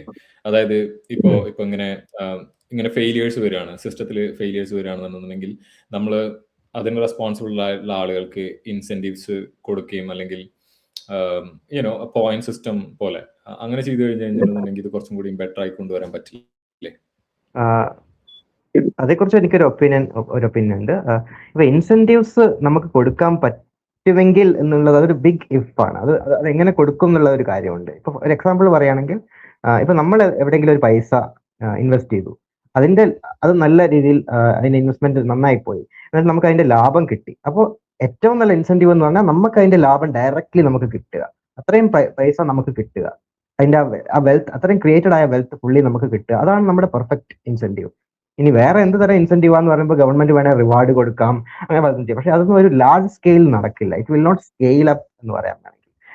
കാരണം നമുക്ക് ഒരു പരിധി വരെ ഇങ്ങനത്തെ മൈക്രോ മാനേജ് ചെയ്യാൻ പറ്റുള്ളൂ. ഇപ്പൊ ഒരു സെൻട്രൽ സിസ്റ്റം ഗവൺമെന്റിന്റെ ഒരു സിസ്റ്റം എല്ലാവരെയും ഇങ്ങനെ റിവാർഡ് ചെയ്യാൻ ശ്രമിക്കുന്നു. ഓക്കെ, നല്ല കാര്യം ചെയ്യുന്ന ആളെ റിവാർഡ് ചെയ്യാൻ ശ്രമിക്കും. എന്ത് തരം റിവാർഡ്? ഇപ്പൊ നമുക്കൊരു സാധനം തരികയാണോ, നമുക്കൊരു സർവീസ് തരികയാണോ, പദവി തരികയാണോ? അപ്പൊ practically money is the best incentive. And ഇപ്പൊ ക്യാപിറ്റലിസം സിസ്റ്റത്തിൽ നമുക്ക് ആ മണി ഡയറക്ട്ലി നമുക്ക് കിട്ടുന്നു. അതാണ് മോസ്റ്റ് സ്ട്രേറ്റ് ഫോർവേഡ് ഇൻസെന്റീവ്. അതിൽ കൂടുതലില്ല, കുറവില്ല. അത് കൂടുതലായാലും കുറവായാലും നമ്മൾക്ക് ഇൻസെന്റീവ്സ് കുറച്ച് വേറെ രീതിയിൽ വർക്ക് ചെയ്യാം. ഒരുപാട് നമുക്ക് ചെയ്യുന്നതിനേക്കാൾ കൂടുതൽ കിട്ടിക്കഴിഞ്ഞാലും അതും പ്രശ്നമാണല്ലോ. അപ്പൊ നമുക്ക് ഡയറക്റ്റ് ക്യാഷ്, നമ്മൾ ചെയ്യുന്ന ബെനിഫിറ്റ് നമുക്ക് ഡയറക്ട്ലി കിട്ടുന്നതാണ് ഒരു ഇൻസെന്റീവ് എന്ന് പറയുന്നത്. പിന്നെ ഒരു പോയിന്റ് ഞാൻ പറഞ്ഞോട്ടെ, ഇപ്പൊ പറഞ്ഞതിന്റെ കൂട്ടത്തിൽ ഒരു കാര്യം പറഞ്ഞോട്ടെ. ഇപ്പൊ ഈ ചോദിച്ച ചോദ്യത്തിനകത്ത് ഈ ഓണ്ടർപ്രണർ എന്ന് പറഞ്ഞ ആള്, സംരംഭകൻ എന്ന് പറഞ്ഞ ആളുടെ ജോലി, അയാൾ ഗ്രീഡി ആയിരിക്കുക എന്നുള്ളത്. അപ്പൊ അയാളുടെ ഉദ്ദേശം എന്ന് പറഞ്ഞു കഴിഞ്ഞാൽ ഭാവിയിൽ ഉണ്ടാകുന്ന ഒരു സാധ്യതയെ മുൻകൂട്ടി കണ്ട് അതിനകത്തേക്ക് ഇൻവെസ്റ്റ്മെന്റുകൾ കൊണ്ടുവന്നിട്ട് എത്രത്തോളം തനിക്ക് ലാഭം ഉണ്ടാക്കാൻ ഒരാൾ ശ്രമിക്കുന്നു. അങ്ങനെ ഒരുപാട് ആളുകൾ ശ്രമിക്കുന്നതാണ്. അതാണ് യഥാർത്ഥത്തിലുള്ള ഇൻസെന്റീവ്സ്. അപ്പൊ അത് വരണമെങ്കിൽ അത് നാച്ചുറൽ ആയിട്ട് ഓർഗാനിക് ആയിട്ട് ക്രിയേറ്റ് ചെയ്യപ്പെടുന്ന ഒരു ഇൻസെന്റീവ് ആണെങ്കിലേ പറ്റുള്ളൂ. ഇപ്പൊ നമ്മളിപ്പോ പറയാണ്, ഓക്കെ നീ ഇങ്ങനെ ചെയ്യുന്ന എല്ലാവർക്കും ഞങ്ങൾ കുറച്ച് സമ്മാനം കൊടുക്കും, ഇത് കൊടുക്കും എന്നൊക്കെ പറഞ്ഞ് ആൾക്കാരെ കൊണ്ട് ചെയ്യിക്കുന്നതും അതെന്ന് പറയുന്നത് ഒരു പരിധിക്ക് അപ്പുറത്തേക്ക് പോകാൻ പറ്റില്ല. പക്ഷെ ഇവിടെ എന്ന് പറഞ്ഞാൽ ഒരുപാട് സാധ്യതകളാണ്. വലിയൊരു മാർക്കറ്റ് പിടിച്ചെടുക്കാൻ പറ്റുമെന്ന് ശ്രമിക്കുക. അപ്പൊ അതിന് വേണ്ടിയിട്ട് കോമ്പറ്റീറ്റേഴ്സിനെ എല്ലാം കടത്തി വെട്ടിക്കൊണ്ട് ഒരു പുതിയ പ്രൊഡക്റ്റ് കൊണ്ടുവരാൻ നോക്കുക, എത്രയും എഫിഷ്യന്റ് ആയിട്ട് ചെയ്യാൻ നോക്കുക. നമ്മൾ ഏത് മേഖലയിൽ എടുത്ത് നോക്കിയാലും അങ്ങനെയാണ്. അപ്പൊ ഏതെങ്കിലും കുറച്ച് ആൾക്കാർ അവര് ആ റിസ്ക് എടുക്കാൻ തയ്യാറാകുകയാണ്. ആ റിസ്ക് എടുക്കാൻ അവർ തയ്യാറാണെങ്കിൽ അതിന്റെ നഷ്ടത്തെ പറ്റിയിട്ട് ഈ പോയി കഴിയുമ്പോൾ എത്രത്തോളം പ്രശ്നം ഉണ്ടാവും അവർക്ക് തോന്നലുണ്ടാവണം. അത് നമുക്ക് ആർട്ടിഫിഷ്യലി ക്രിയേറ്റ് ചെയ്യുന്നതിന് ഒരു പരിധിയുണ്ട്. കാരണം ഇത് പോയി കഴിഞ്ഞാൽ എന്റെ എല്ലാം പോയി. ഞാൻ ഇത്രയും കാര്യങ്ങൾ എന്റെ പ്രൈവറ്റ് പ്രോപ്പർട്ടി മുഴുവൻ ഞാൻ ഇതിനു വേണ്ടിയിട്ട് മാറ്റി വെച്ചിരിക്കുകയാണ്. ഞാൻ ഇതൊന്ന് സ്ലോ ആയി കഴിഞ്ഞില്ല, അല്ലെങ്കിൽ ഞാൻ വേണ്ടത്ര ഇന്നോവേഷൻസ് കൊണ്ടുവരാൻ ശ്രമിക്കുന്നില്ല, അല്ലെങ്കിൽ മാർക്കറ്റ് ട്രെൻഡ് എനിക്ക് മനസ്സിലാവുന്നില്ല എന്നുള്ള രീതിയിലാണെങ്കിൽ എന്റെ അടുത്തുള്ള ആള് എന്നെക്കാൾ ബെറ്റർ ആയിട്ട് ചെയ്യുന്ന ആളായിരിക്കും അത് കിട്ടുക. അപ്പൊ ഇത് എനിക്ക് പോയി കഴിഞ്ഞാൽ എല്ലാം പോകുന്നുള്ള അവസ്ഥയായിരിക്കും. അപ്പൊ അങ്ങനെ വരുമ്പോഴാണ്, അതാണ് നമ്മൾ ഈ കോമ്പറ്റീഷൻ എന്ന് പറയുന്നത്. അങ്ങനെയാണ് കോമ്പറ്റീഷൻ ഉണ്ടാകുന്നത്. അപ്പൊ പ്രൈവറ്റ് പ്രോപ്പർട്ടി ഓർഗാനിക് ആയിട്ട് ക്രിയേറ്റ് ചെയ്യുന്ന, അല്ലാതെ വേറൊന്നും കൊണ്ടല്ല സംഭവിക്കുന്നത്. അപ്പൊ പബ്ലിക്കിൽ ഉണ്ടാകുന്ന കൺസ്ട്രെയിന്റും അത് തന്നെയാണ്. ഈ പബ്ലിക്കിലെ വേറെ കൺസ്ട്രെയിന്റ് അത് ഇൻസെന്റീവിന്റെ കൂട്ടത്തിൽ നമ്മൾ പറയുന്നത് കൺസ്ട്രെയിന്റ്. പബ്ലിക്കിലെ കൺസ്ട്രെയിന്റ് എന്താണെന്ന് വെച്ച് കഴിഞ്ഞാൽ എപ്പോഴും അവിടെ റൂൾസ് ആൻഡ് റെഗുലേഷൻസ് ആയിട്ട് കണക്റ്റഡ് ആണ് കാര്യങ്ങൾ. നമ്മൾ വി.ഡി. സതീശന്റെ ഒരു വീഡിയോ ഒക്കെ ഞാൻ ഇടയ്ക്ക് ചെയ്യുന്നതും ഈ ഒരു പോയിന്റ് വെച്ചിട്ടാണ്. ഈ പബ്ലിക് സെക്ടറിൽ നമ്മൾ ഇൻസെന്റീവ്സ് കൺസ്ട്രെയിന്റ് കൊടുത്താലും റൂൾസ് ആൻഡ് റെഗുലേഷൻസ് അനുസരിച്ച് മുന്നോട്ട് പോകുക എന്നൊരു സംഭവമുണ്ട്. അപ്പൊ ആ റൂൾസ് ആൻഡ് റെഗുലേഷൻസ് പാലിച്ചു പോയി കഴിഞ്ഞാൽ പ്രത്യേകിച്ച് നഷ്ടമൊന്നുമില്ലാതെ മുന്നോട്ട് പോകാം. എന്തിനാണ് ഞാൻ റിസ്ക് എടുത്തിട്ട്, അതായത് ഞാൻ ഈ റൂൾസിനെ ബ്രേക്ക് ചെയ്യണം. ഈ ഓണ്ടർപ്രണേഴ്സ് എപ്പോഴും ചെയ്യുന്നത് എന്താണെന്ന് വെച്ച് കഴിഞ്ഞാൽ അവർ ഭാവിയിലേക്കുള്ള ഒരു അൺസർട്ടനിറ്റി മുന്നിൽ കണ്ട് നീങ്ങും. അപ്പൊ അവർക്ക് ഒരു റൂൾസ് ബ്രേക്ക് ചെയ്ത് ചില കാര്യങ്ങൾ ചെയ്യേണ്ടി വരും. പക്ഷെ എഴുതി വെച്ചിരിക്കുന്ന നിയമങ്ങൾക്ക് അപ്പുറത്തേക്ക് പോകാൻ പബ്ലിക് സെക്ടറിൽ പറ്റില്ല. അത്രത്തോളം ലോക്ക്ഡ് ആണ് അവസ്ഥ. അപ്പൊ അത് ഓർഗാനിക് ആയിട്ട് ഒരു കൺസ്ട്രെയിന്റിലും ഇൻസെന്റീവ്സിലും ഒരു വ്യത്യാസം സൃഷ്ടിക്കുന്നു. ഞാൻ പറയുന്ന നമ്മുടെ നാട്ടില് ആളുകൾക്ക് ഈ ഒരു ഇൻഡിവിജ്വലിസത്തോട് ഇപ്പോഴും ഒരു എതിർപ്പുണ്ട്. We are pro freedom in other sense. സ്വാതന്ത്ര്യം വേണം, അല്ലെങ്കിൽ കൺട്രികൾക്ക് ഇപ്പോൾ നമ്മുടെ നാട്ടിലൊക്കെ ഇപ്പോഴത്തെ ഇത് കണ്ടില്ലേ, കൺട്രികൾക്ക് സോവറിനിറ്റി ഉണ്ട് എന്നൊക്കെ വളരെ ഇതിൽ പറയുമ്പോഴും ആ സ്വാതന്ത്ര്യത്തിന് ആ ഒരു ലെവലിലേ നമുക്ക് അറിയുന്നുള്ളൂ. ഒരു കളക്റ്റീവ് ഫ്രീഡം എന്നുള്ള രീതിയിൽ അറിയുന്നുള്ളൂ. ഒരു ഇൻഡിവിജ്വൽ ഫ്രീഡം എന്നുള്ള രീതിക്ക് എന്തുകൊണ്ടായിരിക്കും നമ്മുടെ ആളുകൾക്ക് മനസ്സിലാവാത്തത്? നമ്മൾ ഇന്നും ഈ എന്താ പറയാ, ആ ഒരു സോഷ്യലിസ്റ്റ് ചിന്താഗതി പിന്തുടരുന്നതുകൊണ്ട് മാത്രമാണോ, അതോ യുനോ നമ്മള് ഇപ്പൊ ഞാനൊരു കമ്പയർ ചെയ്യാറുള്ളത്, നമ്മുടെ ആളുകൾ ഇപ്പൊ നമുക്ക് നല്ല വലിയ ഫ്രണ്ട് സർക്കിൾസ് ഉണ്ടായിരിക്കും. നമ്മൾ ഭയങ്കര എന്താ പറയാ, ആള് ഒരു വലിയ ഫാമിലി ബാക്ക്ഗ്രൗണ്ട്, വലിയ ഫ്രണ്ട് സർക്കിൾസ്, പല അഫിലിയേഷൻസ് അങ്ങനെയൊക്കെ ഉണ്ട്. പക്ഷെ കാനഡയിലോ അല്ലെങ്കിൽ ഇവിടെ നോക്കി കഴിഞ്ഞു കഴിഞ്ഞിട്ടുണ്ടെങ്കിൽ പീപ്പിൾ ആർ ടു റിസർവ്ഡ്. അത്ര വലിയ ഫ്രണ്ട് സർക്കിൾസോ അല്ലെങ്കിൽ അങ്ങനെ ഇല്ല. അപ്പൊ ആ ഡിഫറൻസ് ആണോ നമ്മളതിനെ പ്രോ കളക്ടിവിസ്റ്റ് ആക്കുന്നത്? നിങ്ങൾ അതിനെ പറ്റി ആലോചിച്ചിട്ടുണ്ടോ? Is that clear? Question is clear. അതിന്റെ ആൻസർ ഡിഫിക്കൽട്ട് ആണ്. ഞാൻ ഇടയ്ക്ക് ആലോചിച്ചിട്ടുണ്ട്. എന്റെ കുറച്ച് ഒപ്പീനിയൻസ് ഞാൻ പറയാം. ഒന്ന്, കൾച്ചറിൽ വളരെ ഒരു പ്രധാനപ്പെട്ട ഘടകം തന്നെയാണ് കൾച്ചർ എന്ന് പറഞ്ഞ സാധനം. അതെന്ന് പറഞ്ഞു കഴിഞ്ഞാൽ അതിനകത്ത് എനിക്ക് മനസ്സിലായിട്ടുള്ള കാര്യം എന്ന് പറഞ്ഞാൽ ഈ എൻലൈറ്റൻമെന്റ് എന്ന് പറഞ്ഞിട്ടുള്ള ഒരു പീരീഡിൽ കൂടെ കടന്നു പോയതിന്റെ ഒരു വ്യത്യാസമുണ്ട്. അങ്ങനെ ഒരു സംഭവം നമ്മുടെ നാട്ടിൽ നടന്നിട്ടില്ല. അപ്പൊ അവിടുന്ന് വരുന്നതാണ് ഈ പറഞ്ഞ ഈ വ്യക്തി അവകാശം എന്ന് പറഞ്ഞ സംഭവങ്ങൾ. ഫോർ എക്സാമ്പിൾ, ഗവൺമെന്റ് എന്ന കൺസെപ്റ്റ് തന്നെ വെസ്റ്റേൺ വേൾഡിൽ ഗവൺമെന്റ് എന്ന കൺസെപ്റ്റ് എന്ന് പറഞ്ഞാൽ വ്യക്തികളുടെ കാര്യങ്ങൾ നടപ്പിലാക്കാൻ വേണ്ടിയിട്ട് വ്യക്തികൾ കൊണ്ടുവരുന്ന ഒരു ആശയം എന്നുള്ളതാണ് അതിന്റെ ഫണ്ടമെന്റൽ. ഇപ്പൊ ജോൺ ലോക്കിന്റെ തന്നെ ആണെങ്കിലും അങ്ങനെയാണ്. ഒരു 17-ാം നൂറ്റാണ്ട് 18-ാം നൂറ്റാണ്ടിന് മുതൽ അവരങ്ങനെയാണ് ചിന്തിക്കുന്നത്. എപ്പോഴും ആ രീതിയിലാണ് പൊക്കോണ്ടിരിക്കുന്നത്. ഗവൺമെന്റുകൾ എപ്പോഴും അങ്ങനെ ആയിരുന്നു എന്നല്ല ഞാൻ പറയുന്നത്. പക്ഷെ ഒരു കൾച്ചറൽ ഒരു എന്താ കറക്റ്റ് വാക്ക് എനിക്ക് കിട്ടുന്നില്ല. അവരുടെ കൾച്ചറൽ അവരുടെ ഒരു രീതി എന്ന് പറയുന്നത് കുറച്ചും കൂടെ വ്യക്തി സ്വാതന്ത്ര്യത്തിനോട് ചേർന്നിട്ടുള്ളതാണെന്ന് തോന്നുന്നു. പിന്നെ എനിക്ക് രണ്ടാമതൊരു കാരണമായിട്ട് തോന്നുന്നത് ഒരു റിലീജിയസ് ഇൻഫ്ലുവൻസ് ആയിരിക്കും. നമ്മൾ ഒരിക്കലും അതും ഈ എൻലൈറ്റൻമെന്റുമായിട്ട് നമുക്ക് ചേർത്ത് പോകാം. കാരണം നമ്മുടെ നാട്ടില് ഈ റിലീജിയനിൽ നിന്ന് അങ്ങോട്ട് നമ്മൾ വിട്ടുപോകുന്നില്ല. റിലീജിയൻ എന്ന് പറയുന്നത് ഒരു കളക്റ്റീവ് ഐഡിയോളജി ആണല്ലോ. റിലീജിയനകത്ത് എപ്പോഴും ഈ പറഞ്ഞകത്ത് വ്യക്തിക്ക് പ്രാധാന്യം ഇല്ല. അല്ലെ, എല്ലാവരും ഒരു പാർട്ട് ഓഫ് വൺ ട്രൈബ് അല്ലെങ്കിൽ പാർട്ട് ഓഫ് ഒരു ഓർഗാനിസം ആണ്. അത് ഹിന്ദു മതം എടുത്ത് നോക്കുകയാണെങ്കിൽ മൊത്തത്തില് അതിനകത്ത് ഒരു ചെറിയൊരു പാർട്ട് മാത്രമാണ് ഒരു വ്യക്തി. ഏത് റിലീജിയൻ എടുത്ത് നോക്കിക്കഴിഞ്ഞാൽ അപ്പൊ അതിന്റെ ഒരു ഇൻഫ്ലുവൻസ് ഉണ്ടാവാം. പിന്നെ പ്രധാനപ്പെട്ട ഒരു കാര്യം എന്ന് പറയുന്നത് ഈ ഇന്ത്യയുടെ ഒരു ചരിത്രം നോക്കുകയാണെങ്കിൽ അതിനകത്ത് പല ആൾക്കാരും നമ്മളെ ഇങ്ങോട്ട് ആക്രമിക്കുകയും അതുപോലെ തന്നെ ഈ ബ്രിട്ടീഷ് കോളനി പീരീഡും എന്നൊക്കെ പറയുന്ന സംഭവങ്ങളൊക്കെ. അപ്പൊ ആ ഒരു പീരീഡ് കഴിഞ്ഞതിന് ശേഷം നമുക്ക് ബേസിക്കലി അങ്ങനെയുള്ള സിസ്റ്റത്തിനോടൊക്കെ ഉള്ള ഒരു പ്രശ്നം ഉണ്ടായിട്ടുണ്ട്. ഈ ഡീകോളനൈസേഷൻ എന്നൊക്കെ പറയുന്നത്, അല്ലെങ്കിൽ ഈ വെസ്റ്റേൺ ആയിട്ടുള്ള കാര്യങ്ങളോട് നമുക്കൊരു എതിർപ്പ് കാര്യങ്ങളൊക്കെ വന്നിട്ടൊക്കെ ഉണ്ട്. അപ്പൊ അതും ഒരു കാര്യമാണ്. പിന്നെ നമ്മുടെ നാട്ടിലെ എല്ലാ പൊളിറ്റീഷ്യൻസും ഈ പറയുന്ന പോലെ ഇപ്പൊ UDF നിൽക്കുന്ന ആളാണെങ്കിലും LDF നിൽക്കുന്ന ആളാണെങ്കിലും BJP നിൽക്കുന്ന ആൾക്കാരെല്ലാരും മുന്നോട്ട് വെക്കുന്നത് ഈ കളക്റ്റീവായിട്ടുള്ള ഐഡിയോളജിയാണ്. അവർ പറയുന്ന അവരെല്ലാരും പറഞ്ഞ അവരെല്ലാം ലെഫ്റ്റ് ആണ്. അവർ ചിലപ്പോൾ പറയും നെഹ്റുവിൻ ലെഫ്റ്റ് ആണ്, അല്ലെങ്കിൽ പറയും അവരെന്തെങ്കിലും മാവോ ലെഫ്റ്റ് ആണ്, നെഹ്റുവിൻ ലെഫ്റ്റ് ആണ്, അല്ലെങ്കിൽ ഏതെങ്കിലും ഒരു നേതാവിന്റെ ലെഫ്റ്റ് ആണ് എല്ലാവരും ബേസിക്കലി. ഇവൻ BJP നോക്കിക്കഴിഞ്ഞാലും ഒരു ഹിന്ദു ലെഫ്റ്റ് എന്നൊക്കെ പറഞ്ഞിട്ടുള്ള രീതിയിലാണ്.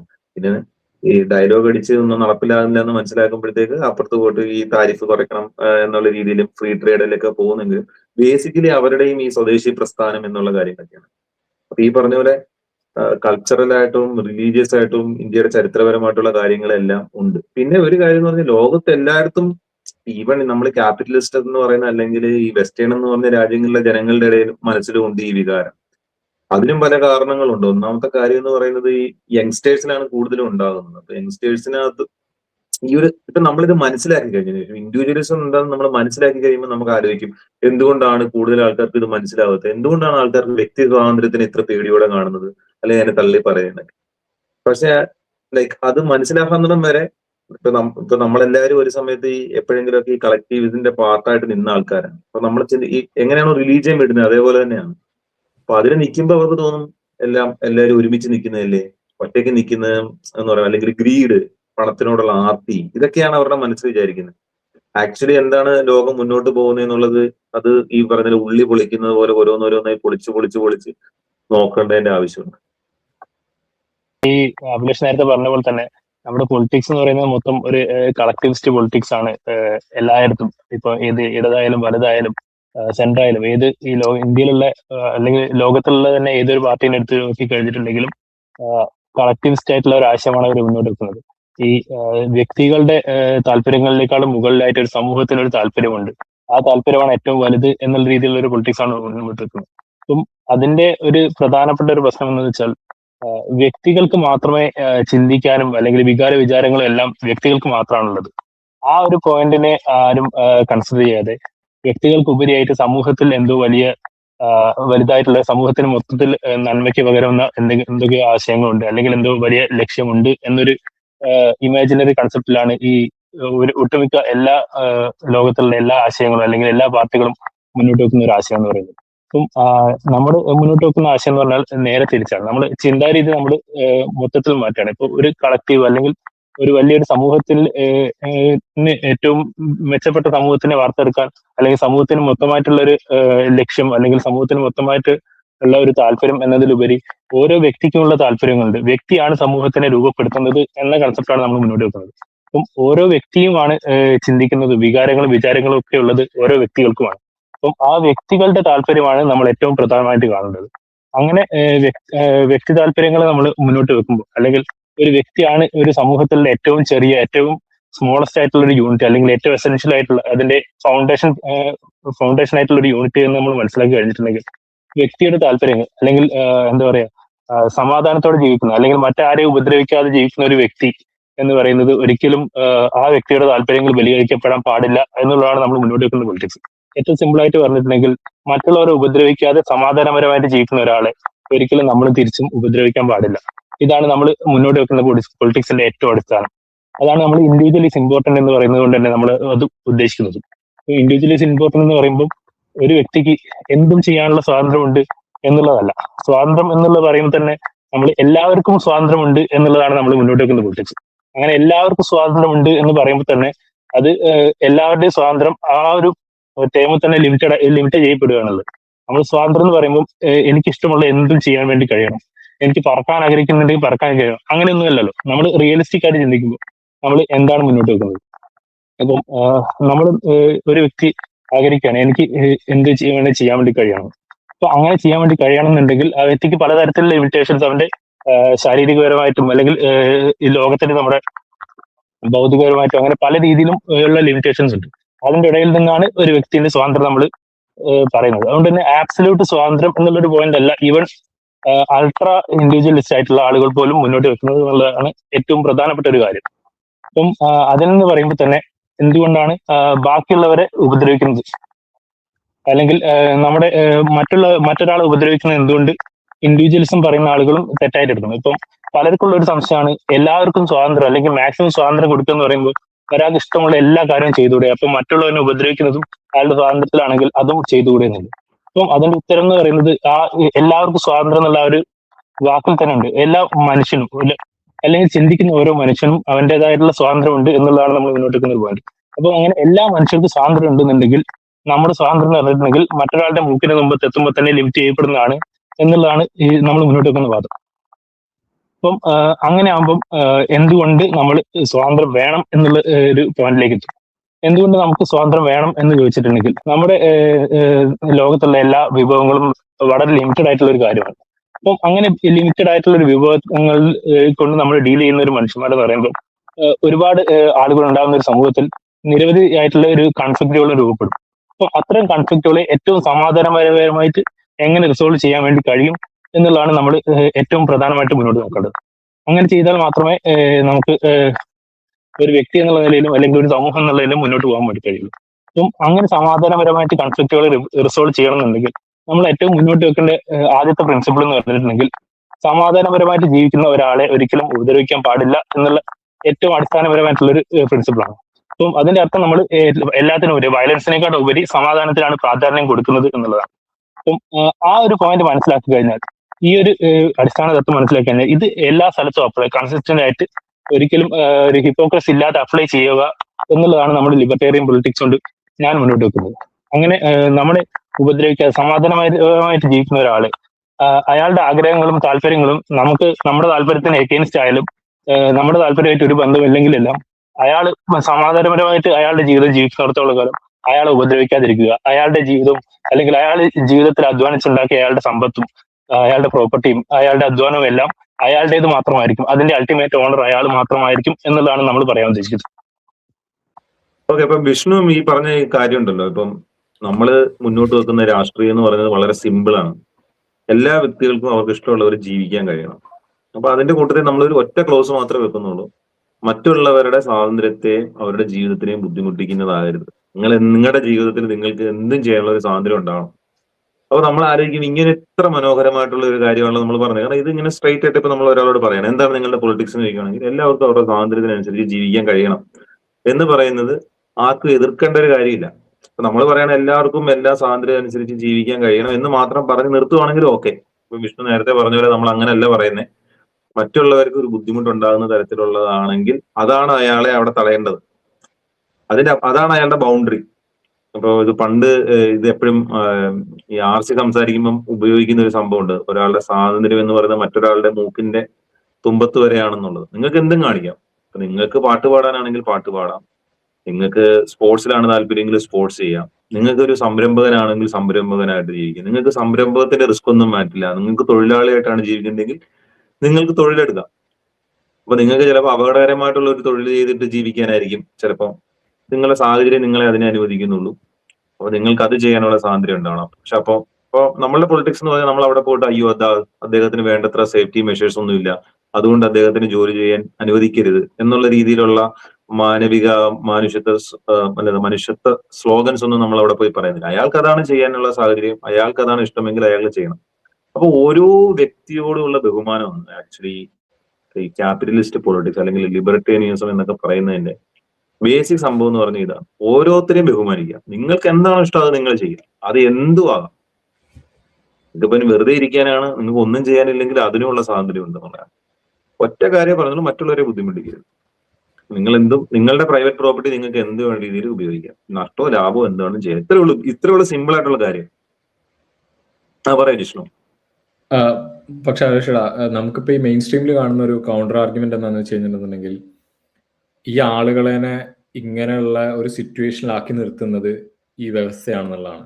അതായത് ചിലർക്ക് അവരുടെ സാഹചര്യം കൊണ്ട് അപകടകരമായ ജോലി ചെയ്യേണ്ടി വരും, അല്ലെങ്കിൽ കുറഞ്ഞ വേതനത്തിനുള്ള ജോലി ചെയ്യാനുള്ള സ്കില്ലേ അവർക്ക് ഉണ്ടാവുള്ളൂ. അപ്പോൾ മെയിൻ സ്ട്രീം ആർഗ്യുമെന്റ് ഈസ് ഈ സിസ്റ്റമാണ്, ക്യാപിറ്റലിസ്റ്റ് വ്യവസ്ഥയാണ് അല്ലെങ്കിൽ ഗ്ലോബലൈസേഷൻ ആണ് ഇങ്ങനെയുള്ള ആളുകളെ ഇങ്ങനെ തന്നെ നിലനിർത്തുന്നത് എന്നുള്ളതാണ് ആർഗ്യുമെന്റ്.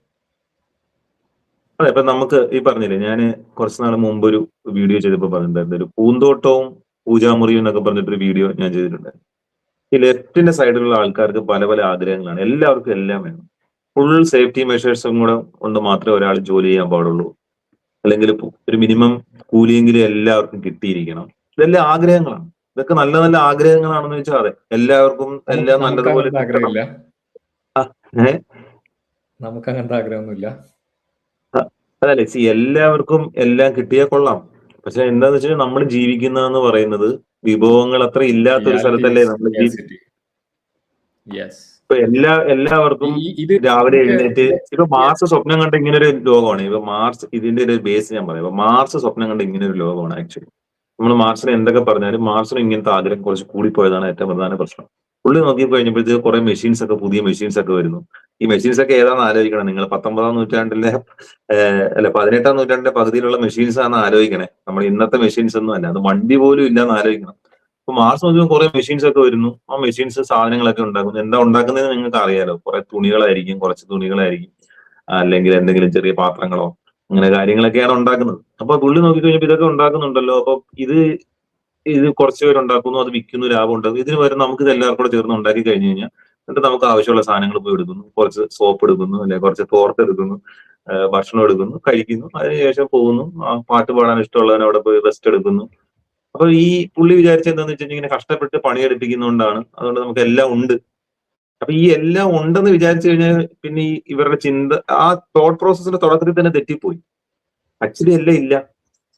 അപ്പം വിഷ്ണു ഇടയ്ക്കിടയ്ക്ക് പറയുന്ന ഒരു കാര്യമുണ്ടല്ലോ, നമ്മുടെ ദാരിദ്ര്യമാണ് ഡീഫോൾട്ട് സ്റ്റേജ് എന്ന് പറഞ്ഞൊരു സംഭവമുണ്ട്. ഈ പറയുന്ന വിഭവങ്ങളെ ഈ പറഞ്ഞ മത്സരത്തിലൂടെ ആൾക്കാർ പരസ്പരം മത്സരിച്ച് അതിനെ പരുവപ്പെടുത്തി എടുത്ത് മാത്രമേ, ഭയങ്കര കഷ്ടപ്പാടാണ് ഈ ഭൂമിയിൽ ജീവിക്കാൻ, സർവൈവൽ. നമ്മൾ ഇന്ന് നോക്കുമ്പോൾ ഈ നമ്മളൊരു സൂപ്പർ അബണ്ടൻസിൽ ജീവിക്കുന്നുണ്ടാണ്. ഇപ്പൊ ജിഷ്ണു നേരത്തെ ചോദ്യത്തിന് ഉത്തരവാണ് എന്തുകൊണ്ടാണ് ആൾക്കാർ ഈ കഷ്ടപ്പാടൊന്നും കാണുന്നില്ല. നോക്കുമ്പോൾ ഈ ഇന്ന് ജനിച്ചു വീഴുന്ന മനുഷ്യനെ എല്ലാ വിഭവങ്ങൾക്കിടയിലേക്കാണ് വരുന്നത്. അപ്പൊ ഇത് ഡീഫോൾട്ട് ആണെന്നാണ് വിചാരിക്കുന്നത്. ഇത് ഡീഫോൾട്ട് അല്ല. ഇത് ഈ ക്യാപിറ്റലിസ്റ്റ് പ്രോസസ്സിലൂടെ കൺവേർട്ട് ചെയ്തെടുത്തതാണ്. ആൾക്കാർ പരസ്പരം മത്സരിച്ച് പരസ്പരം ട്രേഡ് ചെയ്ത് വെൽത്തിന്റെ എക്സ്പോർട്സിന് അങ്ങനെ ഉണ്ടാകുന്നത്. ഓരോ പ്രോബ്ലമായിട്ട് സോൾവ് ചെയ്ത് വരിക. ട്രാൻസ്പോർട്ടേഷൻ പ്രോബ്ലം സോൾവ് ചെയ്യുന്നു, അല്ലെങ്കിൽ ഈ ട്രാൻസാക്ഷൻ കോസ്റ്റ് കുറച്ച് കൊണ്ടുവരികയാണ് ഓരോ കാര്യത്തിന്റെ. ഭക്ഷണങ്ങൾ ഒരു സ്ഥലത്തു നിന്ന് മറ്റൊരു സ്ഥലത്തേക്ക് എത്തിക്കാൻ എങ്ങനെ പറ്റുന്നു, അപ്പൊ അവിടെ വർക്ക് ചെയ്യുന്നത് എന്താണ്. അപ്പൊ ഓരോരുത്തരും അവരവരുടെ കയ്യിലുള്ള സാധനങ്ങൾ ഉപയോഗിച്ച് ഏറ്റവും എഫിഷ്യന്റ് ആയിട്ട് പ്രവർത്തിക്കണം, എന്നാൽ മാത്രമേ അവർക്ക് നിലനിൽക്കാൻ പറ്റുള്ളൂ. ഏറ്റവും വേഗത്തിൽ എങ്ങനെ എത്തിക്കാൻ പറ്റുന്നു. അപ്പൊ ആഫ്രിക്കയിൽ ഒരു സാധനം ഉണ്ടാക്കി കഴിഞ്ഞാൽ അത് എങ്ങനെ ലോകത്ത് മുഴുവൻ വിറ്റ് കഴിഞ്ഞാൽ അപ്പൊ ആഫ്രിക്കക്കാരിൽ അവിടെ വെൽത്ത് ഉണ്ടാവും. ഇങ്ങനെ മാത്രമേ വെൽത്ത് ഉണ്ടാവുള്ളൂ. വെൽത്ത് ഉണ്ടാകുന്ന പറഞ്ഞാൽ ആളുകൾക്ക് ഉണ്ടാകുന്ന ഗുഡ്സ് ആൻഡ് സർവീസസ് ആണ്. ആക്ച്വലി വെൽത്ത് എന്ന് പറഞ്ഞാൽ അതാണല്ലോ, ഗുഡ്സ് ആൻഡ് സർവീസ് ആണ്, അല്ലാതെ കുറെ പൈസ അടിച്ചിറക്കലല്ലോ. അപ്പൊ ഈ ഒരു പ്രോസസ്സിലൂടെ കടന്നു ഇത് എങ്ങനെയാണ് ഇതെല്ലാം സൃഷ്ടിച്ചെന്ന് അറിയാത്ത പല യുവാക്കളും ഈ പറഞ്ഞ പോലെയോടെ അവർക്ക് തോന്നുമ്പോൾ ഈ വിപ്ലവത്തിലൂടെയൊക്കെ വിപ്ലവത്തിനോടൊക്കെ ഇത് തോന്നും. ഓക്കെ, മനസ്സിലായി. അപ്പൊ ഈ തോന്നലെന്ന് പറഞ്ഞു കഴിഞ്ഞാൽ സാധനം നമുക്ക് എല്ലാവർക്കും തോന്നലുണ്ടെങ്കിലും എല്ലാവർക്കും ഉള്ള സാധനം ഉണ്ട് എങ്കിൽ ഇപ്പൊ ഒരു ഉദാഹരണം പറയുകയാണെങ്കിൽ ഇപ്പൊ ഒരു പണ്ടത്തെ ഒരു കാലത്ത് ഇപ്പം 19ാം നൂറ്റാണ്ടിൽ 20ാം കാലത്ത് ഒരു മൈനിൽ ഇറങ്ങുന്ന ഒരാൾക്ക് എല്ലാ സേഫ്റ്റി മെഷേഴ്സും കൊടുത്ത് അയാളെ മൈനിലേക്ക് ഇറക്കുമെന്ന് പറഞ്ഞു കഴിഞ്ഞാൽ നടക്കുന്ന കാര്യമല്ല. കാരണം അതിനുള്ള ലാഭം ഉണ്ടായി വന്ന് വേണം ബാക്കി കാര്യങ്ങളൊക്കെ പ്രൊവൈഡ് ചെയ്യാനായിട്ട് വരാൻ. അതിനുള്ള സേഫ്റ്റി മെഷേഴ്സും കാര്യങ്ങളും എല്ലാം നമുക്ക് എല്ലാവർക്കും ആഗ്രഹം എല്ലാവർക്കും ഒരു കുഴപ്പമില്ലാതിരിക്കണമെന്നാണ്. പക്ഷെ അന്നത്തെ കാലത്ത് അത് നടപ്പിലാകില്ല. അത് എങ്ങനെയാണ് നടപ്പിലാകുന്നത്? അത് നടപ്പിലാകുന്നത് ഈ പറഞ്ഞ പോലെ വെൽത്ത് ക്രിയേറ്റ് ചെയ്ത് സൂപ്പർ അബണ്ടൻസിലേക്ക് നമ്മൾ വന്നു കഴിയുമ്പോൾ എക്സ്ട്രാ വെൽത്ത് നമുക്ക് ഉണ്ടാകുമ്പോഴത്തേക്കാണ് ഇപ്പൊ വിദേശ രാജ്യങ്ങളിൽ ഇപ്പൊ ഇന്ത്യക്കാട്ടിലും കൂടുതൽ സേഫ്റ്റി കാര്യങ്ങളിലൊക്കെ എങ്ങനെയാണ് ഉണ്ടാകുന്നത്? അത് വിപ്ലവം നടത്തിയിട്ടുണ്ടാകുന്നതല്ലല്ലോ. അത് എങ്ങനെയാണ് ഉണ്ടാകുന്നത്? ഈ പറഞ്ഞ എക്സ്ട്രാ വെൽത്ത് ഉണ്ടാവുമ്പോൾ അതിനകത്തുനിന്ന് എടുത്ത് ബാക്കി കാര്യങ്ങളിലേക്ക് വരും. അങ്ങനെയാണ് ആൾക്കാർ കൂടുതൽ കാര്യങ്ങൾ കിട്ടും.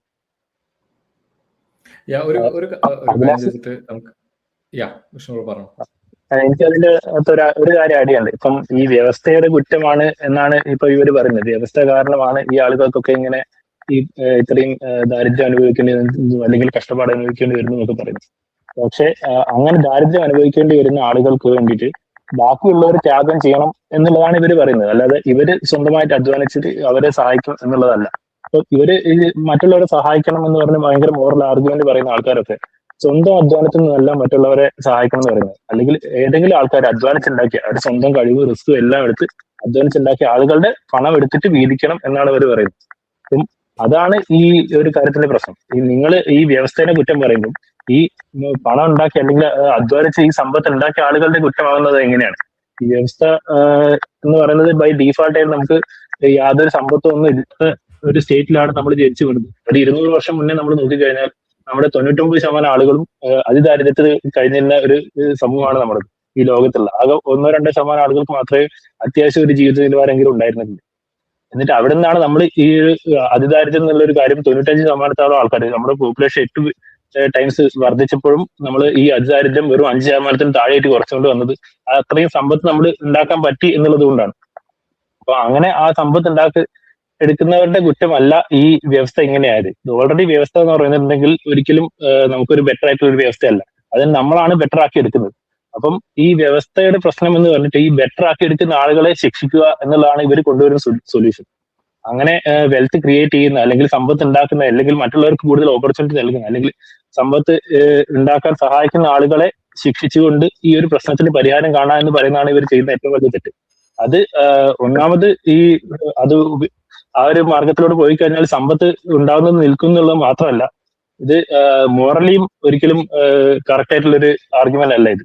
മറ്റുള്ളവർ ഈ അധ്വാനിക്കുന്ന ആളുകൾ ഒരു തെറ്റ് ചെയ്തിട്ടല്ല ഈ ബാക്കിയുള്ള ആളുകൾ മൊത്തം പട്ടിണിയായി കിടക്കുന്നത്. ഇപ്പം അല്ലെങ്കിൽ ഇപ്പൊ ദാരിദ്ര്യമുള്ളത് ഇപ്പൊ ദാരിദ്ര്യം ഇല്ലാത്ത ആളുകളുടെ പ്രശ്നമല്ല, അവർ കാരണമല്ല അപ്പം ഇവര് ദാരിദ്ര്യം അനുഭവിക്കുന്നത്. അപ്പൊ ഇവരെ എന്തുകൊണ്ട് ശിക്ഷിക്കണം? ഇവരെന്തുകൊണ്ടാണ് നിങ്ങൾ ശിക്ഷിക്കണം എന്ന് പറയുന്നത്? അതാണ് നമ്മൾ ചോദിക്കുന്ന ചോദ്യം. അപ്പം മോറലി തന്നെ ഇവര് മറ്റുള്ളവരെ സഹായിക്കണം എന്ന് പറയുമ്പോഴും അത് മറ്റുള്ളവരുടെ കയ്യിൽ നിന്ന് പണം തട്ടിപ്പറിച്ചെടുത്ത് സഹായിക്കണം എന്ന് പറയുമ്പോൾ തന്നെ ഇവരുടെ ആർഗ്യുമെന്റ് മോറലി വളരെ വീക്ക് ആവുകയാണ്. ഒരിക്കലും മോറൽ ആയിട്ടുള്ള ഒരു ആർഗ്യുമെന്റ് അല്ല. ഇവർ സ്വയം മോറൽ സുപ്പീരിയോറിറ്റി ചമയാണ്. ഇവർ മറ്റുള്ളവരെ സഹായിക്കുന്ന ഭയങ്കര സഹാനുഭൂതിയുള്ള ആളുകളാണ് ഞങ്ങൾ. പക്ഷെ അങ്ങനെ പറയുന്ന ആളുകൾ ഒന്നും ഒരിക്കലും യാതൊരു സഹാനുഭൂതിയുള്ള കാര്യമല്ല അവർ പറയുന്നത്. അവർ സ്വയം വിശ്വസിക്കുന്നുണ്ടാവും അങ്ങനെ, പക്ഷെ ഒരിക്കലും അവർ ചെയ്യുന്ന കാര്യം മോറൽ ആയിട്ടുള്ള കാര്യമല്ല. അവർ മറ്റുള്ളവരുടെ കയ്യിൽ നിന്ന് പണം പിടിച്ചെടുത്തിട്ട് ഇവർക്ക് വീതിക്കണം എന്നാണ് പറയുന്നത്. അതായത് അധ്വാനിക്കുന്ന ആളുകളെ ശിക്ഷിച്ചുകൊണ്ട് ഈ പാവപ്പെട്ട ആളുകളുടെ ഈ അവസ്ഥയിൽ നിന്ന് അവരെ മെച്ചപ്പെടുത്തണം എന്ന് പറയുന്നത് അതൊരിക്കലും ഒരു മോറൽ ആർഗ്യുമെന്റ് അല്ല. യെസ്, വളരെ ക്ലിയർ ആണ്. ആക്ച്വലി എനിക്ക് തോന്നിയിട്ടുണ്ട് ഇവര് ഈ ഉൽപ്പാദിപ്പിക്കപ്പെട്ട വെൽത്തും അല്ലെങ്കിൽ ഈ അഡ്വാൻസ്മെന്റ്സ് മാത്രമേ കാണുന്നുള്ളൂ. ഇത് എങ്ങനെ ഉണ്ടായി, എന്ത് കാരണം കൂടെ ഉണ്ടായി എന്നുള്ളത് അവർ ആ സൈഡ് ചിന്തിക്കുന്നില്ല. ഓക്കെ, ഇതുണ്ട്, ഇത് റീഡിസ്ട്രിബ്യൂട്ട് ചെയ്യാം. ഇത് ഉണ്ടാവാനുള്ള കാരണം ഈ എക്കണോമിക് ഫ്രീഡം ആണെന്നോ അല്ലെങ്കിൽ ആ ഒരു എൻവയോൺമെന്റ് ആണെന്നുള്ളത് ഇവര് ഒട്ടും ആലോചിക്കുന്നില്ല. അതാണ് അതിന്റെ കാരണം എന്ന് എനിക്ക് തോന്നിയിട്ടുണ്ട്. മെയിനായിട്ട് എനിക്ക് തോന്നുന്നത് ഈ പറഞ്ഞ പോലെ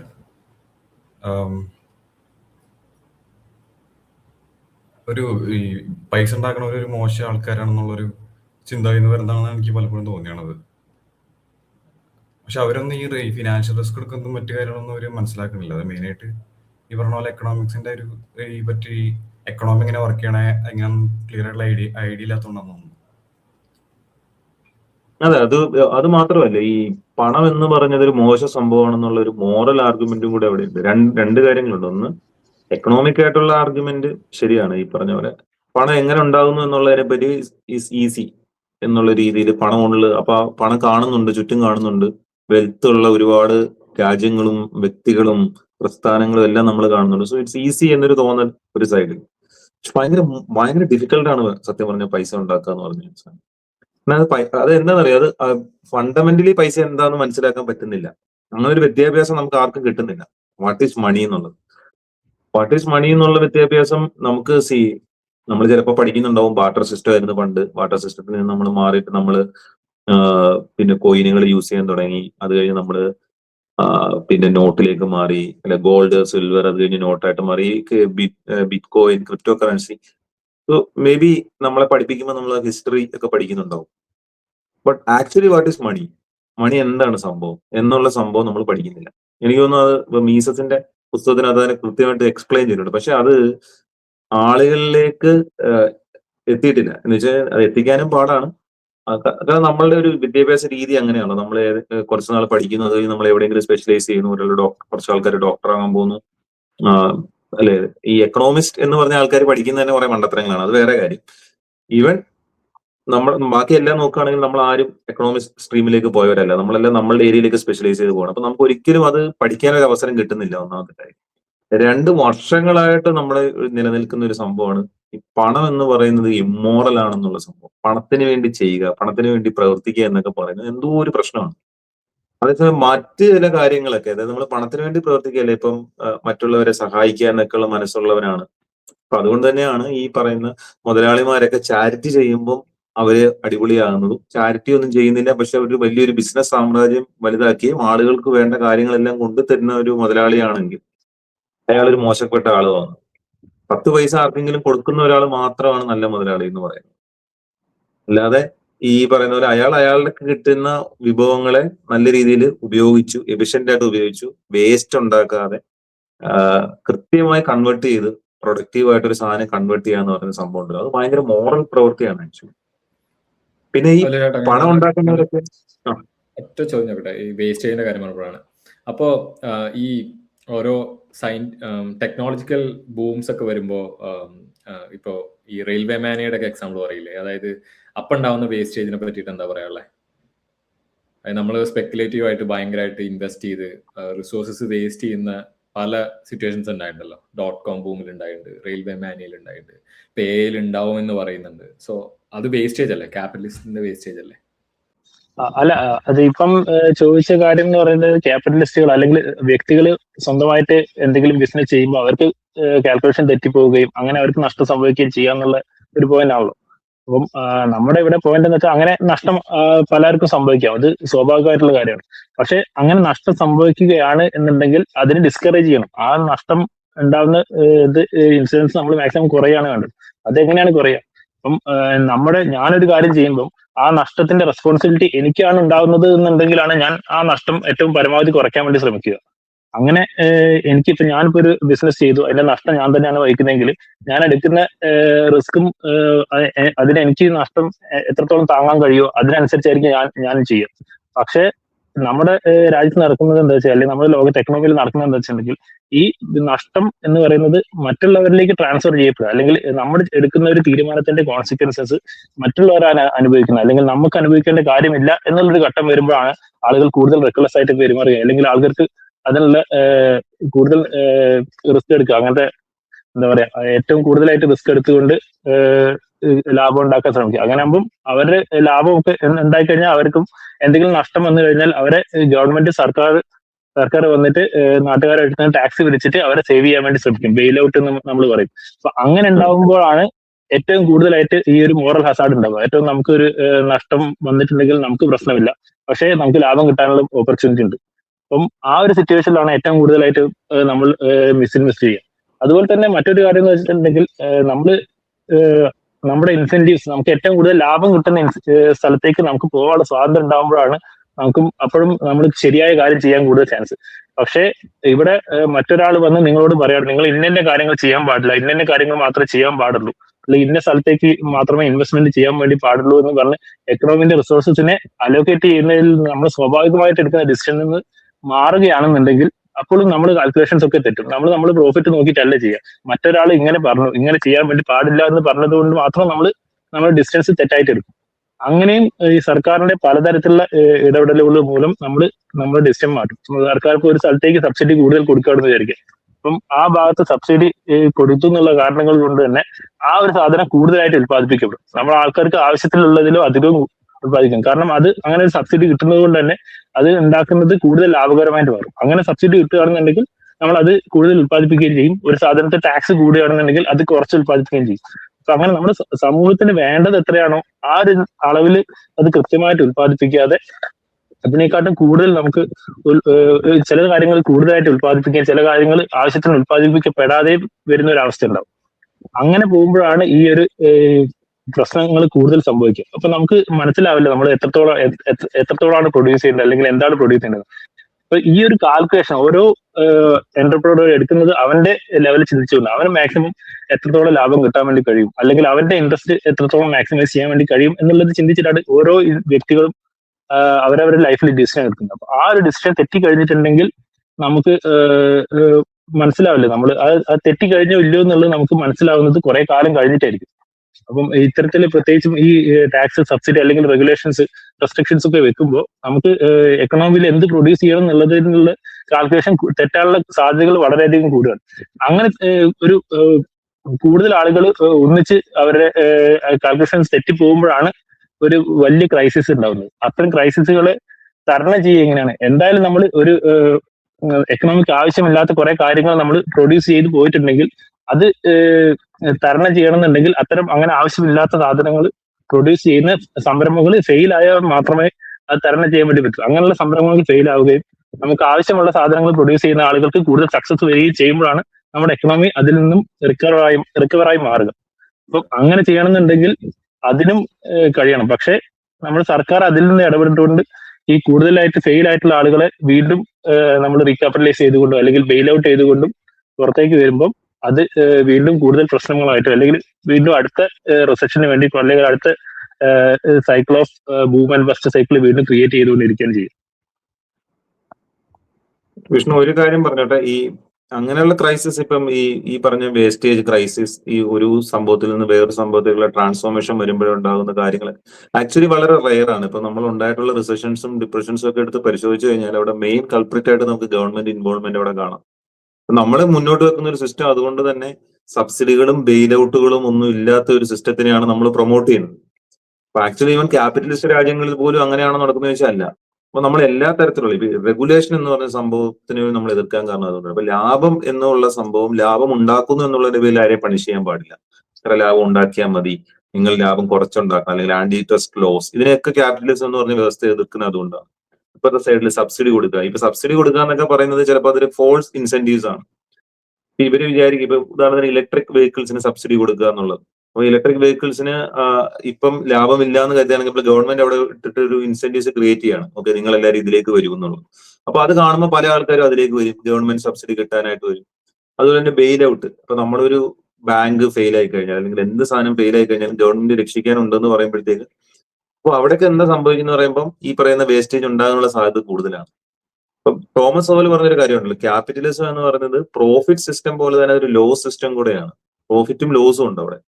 എല്ലാ സംരംഭകരും വിജയിക്കില്ല, പരാജയപ്പെടുന്ന സംരംഭകർ ഒരുപാട് ഉണ്ടാവും. പക്ഷെ അതൊരു സിഗ്നലാണ്, ഇവിടത്തേക്ക് പൈസ ഇട്ട് കഴിഞ്ഞാൽ അത് മോശമാകും. അപ്പൊ സൊസൈറ്റിക്ക് മുഴുവൻ കൊടുക്കുന്ന ഒരു സിഗ്നലാണ്. ഓക്കെ, ദിസ് ഇസ് ബാഡ് വേ, നിങ്ങൾ ചെയ്യുന്ന ഇതേപോലെ ചെയ്യാൻ പാടില്ല.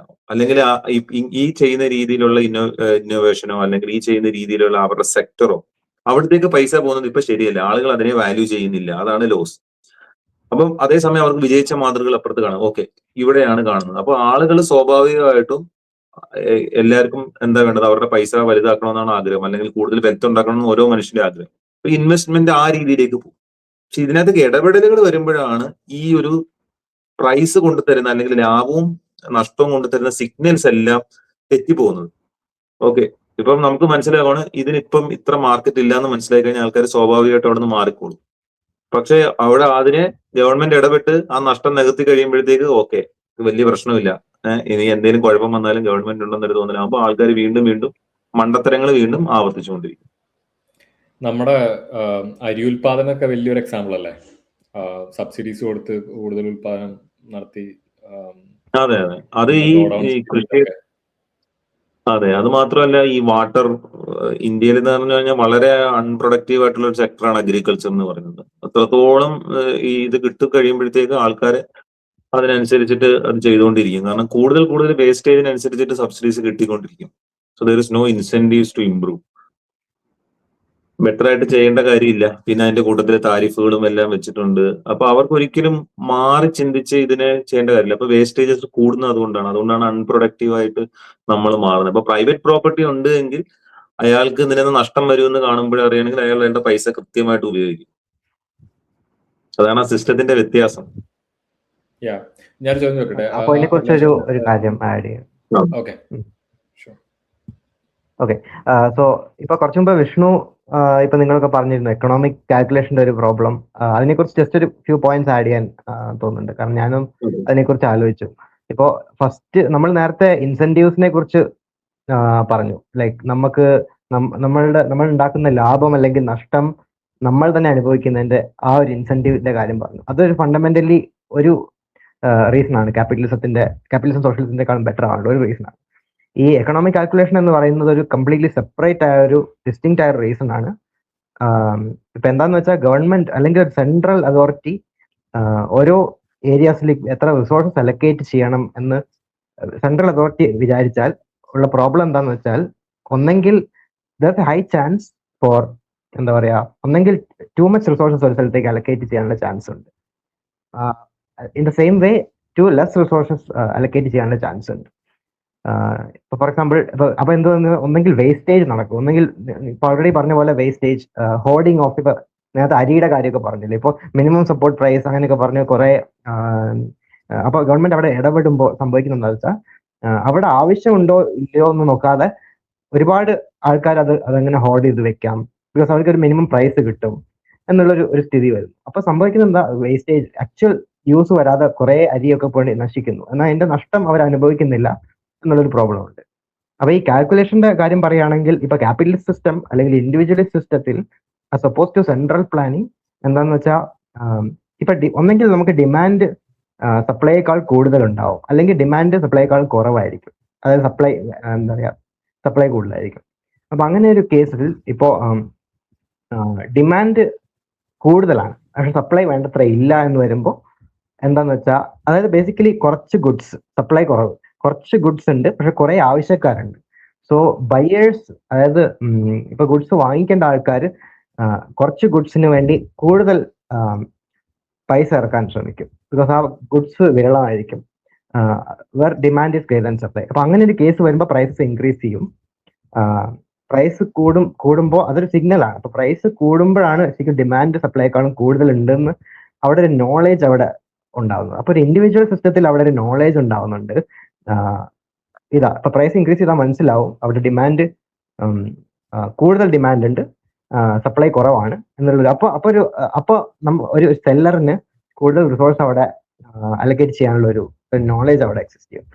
നേരെ മറിച്ച് സപ്ലൈ കുറെ അധികം ഉണ്ട്, നമുക്ക് ആവശ്യത്തിൽ കൂടുതൽ സപ്ലൈ, ഏതെങ്കിലും ഒരു ഗുഡ്സിന്റെ സപ്ലൈ കുറച്ച് അധികം ഉണ്ട്. അപ്പൊ ഒരു ഇൻഡിവിജ്വലിന് മനസ്സിലാക്കാണ്,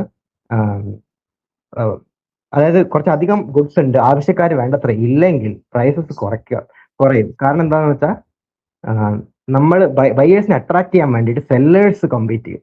ഇപ്പൊ മുമ്പത്തെ കേസ് എന്താണെന്ന് വെച്ചാൽ ബയേഴ്സ് കമ്പീറ്റ് ചെയ്യും. ബയേഴ്സ് ആണെങ്കിൽ കൂടുതൽ പൈസ ഇട്ട് ഗുഡ്സ് മേടിക്കാൻ ശ്രമിക്കും, വളരെ ആവശ്യമുള്ള എന്നാൽ വേണ്ടത്ര ഇല്ലാത്ത ഗുഡ്സ്.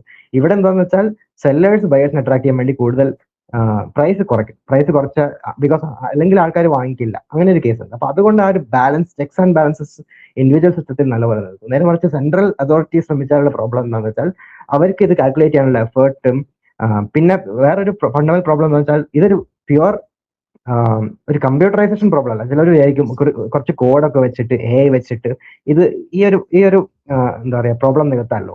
അതായത് ഇൻഫർമേഷൻ ബേസിക്കലി സിസ്റ്റത്തിലേക്ക് ഫീഡ് ചെയ്ത് വെച്ചിട്ട് ശരിക്കും ഒരു കേസ് എന്താണെന്ന് വെച്ചാൽ ഞാൻ എലാബറേറ്റ് ചെയ്തില്ല. അപ്പോൾ പണ്ട് ചിലിയിൽ ഇതുപോലെ അറ്റംപ്റ്റ് നടത്തിയിരുന്നു. ഒരു 1970s എന്തോ ഒരു സിസ്റ്റം ഉണ്ടായിരുന്നു, സൈബർ SN അങ്ങനെ എന്തോ ഒരു സിസ്റ്റം അവർ ശ്രമിച്ചിരുന്നു 1970s മുതൽ. അവരുടെ ഒരു തീം എന്താണെന്ന് വെച്ചാൽ ഈ ഒരു പ്രോബ്ലം, അതായത് ഗവൺമെന്റ് സെൻട്രൽ അതോറിറ്റീസിന് എങ്ങനെ റിസോഴ്സ് അലക്കേറ്റ് ചെയ്യണം എന്നുള്ള അറിവില്ലാത്തത് കൊണ്ട് ആ അറിവ് ഒരു കമ്പ്യൂട്ടറിന്റെയും അല്ലെങ്കിൽ ടെക്നോളജിയുടെയും ബേസിസിൽ നികത്താം എന്നുള്ളൊരു കോൺസെപ്റ്റ് വെച്ചിട്ടാണ് അത് തുടങ്ങിയത്. പിന്നെ അത് മനസ്സിലായി, അതായത് ബേസിക്കലി പ്രാക്ടിക്കലി അവർക്ക് മനസ്സിലായി അതൊരു റൈറ്റ് ട്രാക്കിൽ പോകുന്നില്ല. And it produce a lot of failure. Why? Because ഈ പറയുന്ന നോളജ് എന്ന് പറയുന്നത് ആക്ച്വൽ ഡേറ്റ ഇല്ല. അതായത് ആൾക്കാരുടെ സബ്ജക്റ്റീവ് പ്രിഫറൻസ്. ഇപ്പൊ എനിക്ക് ഇപ്പൊ ഒരു ഏരിയയിൽ ഒരാൾക്കാർക്ക് എത്ര ഗുഡ്സ് വേണം എന്നുള്ള ഒരു കാര്യം കുറെ ഇൻഡിവിജ്വൽസിന്റെ മനസ്സിന്റെ ഉള്ളിലാണ് ഉള്ളത്. അപ്പൊ അത് ഡേറ്റ ആയിട്ട് എക്സ്റ്റേണൽ വേൾഡിൽ ഇല്ല. അപ്പൊ അതുകൊണ്ട് അങ്ങനെ ഒരു പ്രശ്നം കൊണ്ട് എന്താന്ന് വെച്ചാൽ സെൻട്രൽ അതോറിറ്റി എത്ര കിണഞ്ഞ് ശ്രമിച്ചാലും, എത്ര ഡേറ്റ വെച്ച് കമ്പ്യൂട്ടറിൽ ഒരു സെൻട്രൽ അതോറിറ്റിക്ക് കറക്റ്റ് കാൽക്കുലേറ്റ് ചെയ്ത് ഡിസ്ട്രിബ്യൂട്ട് ചെയ്യാന്ന് വിചാരിച്ചാലും അത് നടക്കില്ല. കാരണം ബയേഴ്സിന്റെ പ്രിഫറൻസസ് അത് നമ്മുടെ മനസ്സിന്റെ ഓരോ ഇൻഡിവിജ്വൽസ്, ഇറ്റ്സ് വെരി ഇൻഡിവിജ്വലിസ്റ്റിക്. അതുകൊണ്ട് നമ്മുടെ പ്രിഫറൻസസ് നമുക്ക് അളക്കാൻ പറ്റില്ല ആ ഒരു രീതിയിൽ. അപ്പൊ അങ്ങനെ ഒരു പ്രോബ്ലം ഉണ്ട്. സോ എക്കണോമിക് കാൽക്കുലേഷന്റെ ആ ഒരു പ്രോബ്ലത്തിനെ കുറിച്ചാണ് ഞാൻ പറയുന്നത്. എനിക്ക് ഒരു പോയിന്റ് കൂടി അതിന്റെ കൂടെ ആഡ് ചെയ്യാനുണ്ട്. ഇപ്പം രോഹിത് പറഞ്ഞ ഇപ്പൊ ഗവൺമെന്റ് എക്കണോമിക് കാൽക്കുലേഷൻ പ്രോബ്ലത്തിന് വരും. അപ്പം ഇത് എന്തുകൊണ്ടാണ് ഇത് ഗവൺമെന്റിന് മാത്രം വരുന്നത്, അല്ലെങ്കിൽ എന്തുകൊണ്ടാണ് ഇത് പ്രൈവറ്റ് പ്ലെയേഴ്സിനും ഇല്ലേ എന്നുള്ള ഒരു ചോദ്യം പലരും ചോദിച്ചേക്കാം. അതിന്റെ പ്രധാനപ്പെട്ട റീസൺ എന്ന് പറയുന്നത് 2 റീസൺ ആണ്. ഒന്നെന്ന് പറയുന്നത് നമ്മൾ രോഹിത് നേരത്തെ പറഞ്ഞ പോലെ തന്നെ ഈ നോളജ്, നമ്മുടെ ഈ ലോകത്തിലുള്ള ഈ എക്കണോമിക് നോളജ് എന്ന് പറയുന്നത് മൊത്തത്തിൽ വാസ്റ്റായിട്ട് അത് ഒരിക്കലും ഒരു സെൻട്രൽ അതോറിറ്റിന്റെ കയ്യിലേക്ക് ആവാഹിച്ചെടുക്കാൻ വേണ്ടി പറ്റുന്ന ഒന്നല്ല. അത് ഡീസെൻട്രലൈസ്ഡ് ആയിട്ട് ഓരോ പേഴ്സന്റെയും ഓരോ ആളുകളുടെയും മനസ്സിന്റെ ഉള്ളിലാണ് നിൽക്കുന്നത്. അപ്പൊ അത് ഓരോ ആളുകളുടെയും മനസ്സിൽ എന്തായിരിക്കും, അല്ലെങ്കിൽ അവരുടെ പ്രിഫറൻസ് എന്തായിരിക്കും, ഇന്ന് എന്തായിരിക്കും, അല്ലെങ്കിൽ നാളെ എന്തായിരിക്കും, ഒരിക്കലും നമുക്ക് എന്ത് വഴി എത്ര സൂപ്പർ കമ്പ്യൂട്ടർ ഉണ്ടെങ്കിലും നമുക്ക് ഒരിക്കലും പ്രെഡിക്ട് ചെയ്യാനോ അല്ലെങ്കിൽ നമുക്ക് അനലൈസ് ചെയ്യാനോ ഒരിക്കലും കഴിയില്ല. സോ ആ ഡീസെൻട്രലൈസ്ഡ് ആയിട്ടുള്ള ഈ അറിവിനെ നമ്മൾ ഏറ്റവും എഫിഷ്യന്റ് ആയിട്ട് യൂസ് ചെയ്യാൻ വേണ്ടി പറ്റിയ ഒരു ഡീസെൻട്രലൈസ്ഡ് സിസ്റ്റത്തിലൂടെ മാത്രമായിരിക്കും. അതൊരു കാര്യം. പിന്നെ രണ്ടാമത്തെ ഒരു കാര്യം എന്ന് വെച്ചിട്ട് ഇൻസെന്റീവിന്റെ കാര്യമാണ്. ഇപ്പം പ്രൈവറ്റ് പ്ലെയേഴ്സിന് ഈ സൂപ്പർ കമ്പ്യൂട്ടറും ഈ കാര്യങ്ങളെല്ലാം ഈ ഒരു ഗവൺമെന്റ് ഒറ്റൊരു മോണോപ്പൊളി മാത്രം ഉപയോഗിച്ച് ചെയ്യുന്നതിനെക്കാട്ടും എത്ര എഫിഷ്യന്റ് ആയിരിക്കും. ഒരുപാട് ആളുകൾ ഈ ഒരു കാര്യങ്ങളെല്ലാം അവരുടെ അവൈലബിൾ ആയിട്ടുള്ള എല്ലാ ടൂളുകളും ഉപയോഗിച്ചിട്ട് അവർ തന്നെ ഡീസെൻട്രലൈസ്ഡ് ആയിട്ട് അനലൈസ് ചെയ്യും. അങ്ങനെ ഡീസെൻട്രലൈസ്ഡ് ആയിട്ട് ഓരോ പ്രൈവറ്റ് പ്ലെയേഴ്സ് അല്ലെങ്കിൽ വലിയ വലിയ കമ്പനികളൊക്കെ ഇപ്പം പലതരത്തിലുള്ള ഡാറ്റ പ്രോസസ് ചെയ്യുന്നുണ്ട്. ഇപ്പം FMCG കമ്പനികളായാലും ഒക്കെ പലതരത്തിലും ഈ ഡാറ്റ ഒക്കെ യൂസ് ചെയ്തിട്ട് വളരെ സോഫിസ്റ്റിക്കേറ്റഡ് ആയിട്ടുള്ള ടൂൾസ് ഉപയോഗിച്ചുകൊണ്ട് തന്നെ അവർ ഡിമാൻഡ് പ്രെഡിക്ട് ചെയ്യുക, അങ്ങനെ പല കാര്യങ്ങളും ചെയ്യുന്നുണ്ട്. അപ്പൊ അങ്ങനെ പ്രെഡിക്ട് ചെയ്യാനൊക്കെ അവർക്ക് കഴിയും. പക്ഷെ ഈ പ്രഡിക്ഷൻ ഒക്കെ വെറും പ്രഡിക്ഷൻ മാത്രമാണ്. ഇത് ഒരിക്കലും ഒരു ആക്യുറേറ്റ് ആയിട്ടുള്ള റിസൾട്ട് തരില്ല. അപ്പൊ ഈ പ്രഡിക്ഷൻ ഫെയിൽ ആയി കഴിഞ്ഞാൽ അതിന്റെ റെസ്പോൺസിബിലിറ്റി ആരെടുക്കും? അതാണ് ഏറ്റവും പ്രധാനപ്പെട്ട ഒരു ചോദ്യം. അത് ആ ഒരു പോയിന്റ് ആണ്. ഇപ്പൊ നമ്മുടെ ഈ കമ്പനികളൊക്കെ ചെയ്തു കഴിഞ്ഞാൽ അപ്പൊ അവരുടെ പ്രൊഡിക്ഷൻ സക്സസ് ആയി കഴിഞ്ഞിട്ടുണ്ടെങ്കിൽ അത് അവർക്ക് ഒരു പ്രോഫിറ്റ് കൊടുക്കും. അതിൽ നേരെ കുറച്ച് ഫെയിൽ ആയി കഴിഞ്ഞാലോ അവർക്ക് നഷ്ടമായിരിക്കും ഉണ്ടാവുക. അവർ ഇത്രയും വലിയ ടൂൾസ് ഒക്കെ ഉപയോഗിച്ച് പ്രൊഡിക്ട് ചെയ്ത്, പക്ഷെ ആളുകളുടെ ഡിമാൻഡ് വേറൊരു തരത്തിലാണെന്നുണ്ടെങ്കിൽ അവർ മുന്നോട്ട് വെക്കുന്ന പ്രൊഡക്റ്റ് ഒന്നും ആളുകൾ വാങ്ങിക്കാൻ തയ്യാറാവില്ല. അപ്പൊ അത്രയും വലിയൊരു ഇൻവെസ്റ്റ്മെന്റ് അവർക്ക് വേസ്റ്റ് ആവുകയും അവർക്ക് അതിലൂടെ നഷ്ടം സംഭവിക്കുകയും ചെയ്യും. അങ്ങനെ ഒരു നഷ്ടം സംഭവിക്കുമ്പോൾ അതൊരു സിഗ്നലാണ്. അപ്പൊ അവര് ഈ ഇത്തരം കാര്യങ്ങളിൽ കൂടുതൽ അല്ലെങ്കിൽ ആ ഒരു കൈൻഡ് ഓഫ് പ്രോഡക്റ്റ് ഒരിക്കലും അവർ മാർക്കറ്റിലേക്ക് പുറത്തെടുക്കാൻ വേണ്ടി ശ്രമിക്കില്ല. അവർ പിന്നെ വേറെ രീതിയിൽ അല്ലെങ്കിൽ ഏറ്റവും ബെറ്റർ ആയിട്ടുള്ള പ്രൊഡക്റ്റ് ഏതാണോ മാർക്കറ്റിൽ അല്ലെങ്കിൽ മാർക്കറ്റിന് ആവശ്യമുള്ള ഏതാണോ നോക്കിയിട്ട് അവർ അതിലേക്ക് പോകാൻ വേണ്ടി ശ്രമിക്കുകയാണ് ചെയ്യുക. അതുപോലെ തന്നെ ഒരുപാട് ആളുകൾ ഇങ്ങനെ ഇതിനു വേണ്ടി ശ്രമിക്കുമ്പോൾ ചില ആളുകളായിരിക്കും സക്സസ് ആവുക, ചില ആളുകൾ ഫെയിൽ ആവുകയും ചെയ്യും. അപ്പൊ അങ്ങനെ സക്സസ് ആവുന്ന ആളുകൾ അങ്ങനെ എന്തൊക്കെയാണെന്ന് നോക്കിയിട്ട് ഏറ്റവും കൂടുതൽ ആളുകൾക്ക് ആവശ്യമുള്ള ഏതാണെന്നുള്ളത് ഇങ്ങനെ ഡീസെൻട്രലി ഓരോ ആളുകളും അവരവരുടെ ഇൻട്രസ്റ്റ് നോക്കി അവർക്ക് ഏറ്റവും കൂടുതൽ ലാഭം കിട്ടാൻ വേണ്ടി ശ്രമിച്ചുകൊണ്ട് അവരവരുടെ ടൂളുകൾ ഉപയോഗിച്ച് അവർ കണ്ടെത്തുമ്പോൾ ആണ് ഏറ്റവും എഫിഷ്യന്റ് ആയിട്ട് ഏറ്റവും നമുക്ക് എക്കണോമിയിൽ ആവശ്യമുള്ള സാധനങ്ങൾ എന്താണോ അത് പ്രൊഡ്യൂസ് ചെയ്യും, അല്ലെങ്കിൽ ആവശ്യമില്ലാത്ത സാധനങ്ങൾ പ്രൊഡ്യൂസ് ചെയ്യാതിരിക്കുകയും ചെയ്യുക. അതിനുള്ള ഏറ്റവും വലിയ ഇൻസെന്റീവാണ് ഈ ലാഭവും നഷ്ടവും. പക്ഷെ ഒരു ഗവൺമെന്റ് അത് ചെയ്യുകയാണെങ്കിൽ ഈ ലാഭവും നഷ്ടവും എന്നുള്ള ഇൻസെന്റീവ് ഇല്ല. ഗവൺമെന്റ് ഉപയോഗിക്കുന്നത് മറ്റൊരാളുടെ പണമാണ്. അപ്പൊ നമ്മൾ മിൽട്ടൺ ഫ്രീഡ്മാന്റെ ഒരു ഫേമസ് ആയിട്ടുള്ള വോട്ടുണ്ട്, നമുക്ക് നമ്മുടെ പണം എന്ന് പറഞ്ഞാൽ 4 രീതിയിൽ ഉപയോഗിക്കുക എന്നുള്ളത്. അത് എനിക്കൊന്ന് ജിഫ്റ്റ് അത് മനോഹരമായിട്ടൊരു വീഡിയോ ആയിട്ട് പ്രസന്റ് ചെയ്തിട്ടുണ്ട്. അപ്പം അത് ഗവൺമെന്റ് എന്ന് പറയുമ്പോൾ നാലാമത്തെ രീതിയാണ്. അതായത് മറ്റുള്ളവരുടെ പണം വേറെ ആർക്കോ വേണ്ടിയിട്ടാണ് ഗവൺമെന്റ് ഉപയോഗിക്കുന്നത്. അപ്പം അവിടെ തന്നെ ഒരു ഇൻസെന്റീവ് പ്രോബ്ലം ഉണ്ട്. അപ്പൊ ഇതൊരു നഷ്ടം സംഭവിച്ചാലും ഈ ഗവൺമെന്റിൽ അല്ലെങ്കിൽ ഈ ഡിസിഷൻ എടുക്കുന്ന ആളുകൾക്ക് യാതൊരു നഷ്ടവും സംഭവിക്കുന്നില്ല. അപ്പൊ അവരൊക്കെ ഈ നഷ്ടമെല്ലാം ജനങ്ങളിലേക്ക് പാസ് ഓൺ ചെയ്യുകയാണ് ചെയ്യുന്നത്. അങ്ങനെ മറ്റുള്ളവർ നഷ്ടം സഹിക്കുന്നിടത്തോളം കാലം എത്ര തെറ്റായ ഡിസിഷൻ നമ്മൾ എടുത്തിട്ടുണ്ടെങ്കിലും നമുക്ക് യാതൊരു റെസ്പോൺസിബിലിറ്റി ഉണ്ടാവില്ല. അതുകൊണ്ട് തന്നെയാണ് ഈ സെൻട്രൽ പ്ലാനിങ് പരാജയപ്പെടാനുള്ള മറ്റൊരു പ്രധാനപ്പെട്ട കാരണം. ഒരു പോയിന്റ് കൂടെ ആഡ് ചെയ്തോട്ടെ. അപ്പൊ നിങ്ങൾ രണ്ടുപേരും പറഞ്ഞ കാര്യം തന്നെയാണ് ഞാനും പറയുന്നത്. അതിനകത്ത് ആ പ്രൈസ് എന്ന് പറഞ്ഞ സംഭവം, വില എന്ന് പറഞ്ഞൊരു സംഭവം, ഇപ്പൊ നമ്മൾ പറയുകയാണ് ഈ സെൻട്രൽ പ്ലാനിങ്ങിൽ ഇതിന്റെ ഒരു മാജിക് എന്ന് പറഞ്ഞതാണ്. സെൻട്രൽ പ്ലാനിംഗ് എന്ന് പറഞ്ഞൊരു അതോറിറ്റി എത്ര സൂപ്പർ കമ്പ്യൂട്ടർ വെച്ചിട്ട് ചെയ്യാൻ നടക്കാത്ത ഒരു സാധനവും രണ്ട് വ്യക്തികൾ തമ്മിൽ വില എന്ന് പറഞ്ഞ ഒരു നമ്പർ വെച്ചിട്ട് നടക്കും എന്നുള്ളതാണ്. കാരണം നമ്മൾ തമ്മിൽ ഇപ്പം ഞാനും ഇപ്പൊ ജിഷ്ണുവും തമ്മിൽ ഒരു ട്രാൻസാക്ഷൻ നടത്തുകയാണെങ്കിൽ എനിക്ക് ആ സാധനത്തിന്റെ വില മാത്രം അറിഞ്ഞാൽ മതി. എനിക്ക് ഒരുപാട് ഇൻഫോർമേഷൻ ആ വിലയിൽ നിന്ന് കിട്ടും. ഒരു സാധനത്തിന്റെ വില ഞാൻ പ്രതീക്ഷനേക്കാൾ കൂടുതലാണെങ്കിൽ അത് എനിക്കൊരു സിഗ്നൽ തരികയാണ്. ഓക്കെ, ഇതിന്റെ എത്രത്തോളം സ്കെയർസ് ആണ് ഈ സംഭവങ്ങൾ, എത്ര ആൾക്കാർ ഇതിനിപ്പോ ആഗ്രഹിക്കുന്നുണ്ട് എന്നുള്ള എല്ലാ ഇൻഫോർമേഷനും എനിക്ക് കിട്ടുകയാണ്. അപ്പൊ ഡീസെൻട്രലൈസ്ഡ് ആകുമ്പോൾ വില നൽകുന്ന ഈ സംഭവം പക്ഷെ ഒരിക്കലും നമുക്ക് സെൻട്രലൈസ്ഡ് ആയിട്ട് ചെയ്യാനും പറ്റില്ല. ഇത് വളരെ ആക്ച്വലി ഇതൊരു ഫിലോസഫിക്കലായിട്ടും ഉള്ളതും അല്ലെങ്കിൽ അതേസമയം സയൻസുമാണ് ഇതിനകത്ത് പറയുന്നത്. ആക്ച്വലി ഒരു സയന്റിഫിക് ഡേറ്റയാണ് സംഭവം. അതായത് രണ്ടുപേര് ഡീസെൻട്രലൈസ്ഡ് ആയിട്ട് നേരത്തെ രോഹിത് പറഞ്ഞ പോലെ സബ്ജക്റ്റീവായിട്ട് എന്റെ ആഗ്രഹങ്ങളും എന്റെ ആവശ്യങ്ങളും ഒത്തുപോരുന്ന ഒരു സംഭവം. അപ്പൊ അതിനനുസരിച്ചിട്ട് ഞാൻ ഒരു സാധനത്തിന്റെ വില നോക്കുന്നു, ആ വിലയിൽ നിന്ന് എനിക്കൊരു സിഗ്നൽ കിട്ടുകയാണ്. ഇത് നിന്റെ ആവശ്യങ്ങൾക്ക് അനുസരിച്ച് ഇതിന് പറ്റിയ വിലയിലല്ല ഇത് നിൽക്കുന്നത്, അല്ലെങ്കിൽ നീ അതിനനുസരിച്ച് നീ ചിലപ്പോൾ നീ ഓൾട്ടർനേറ്റീവ് തേടി പോകേണ്ടതായിട്ടുണ്ട്.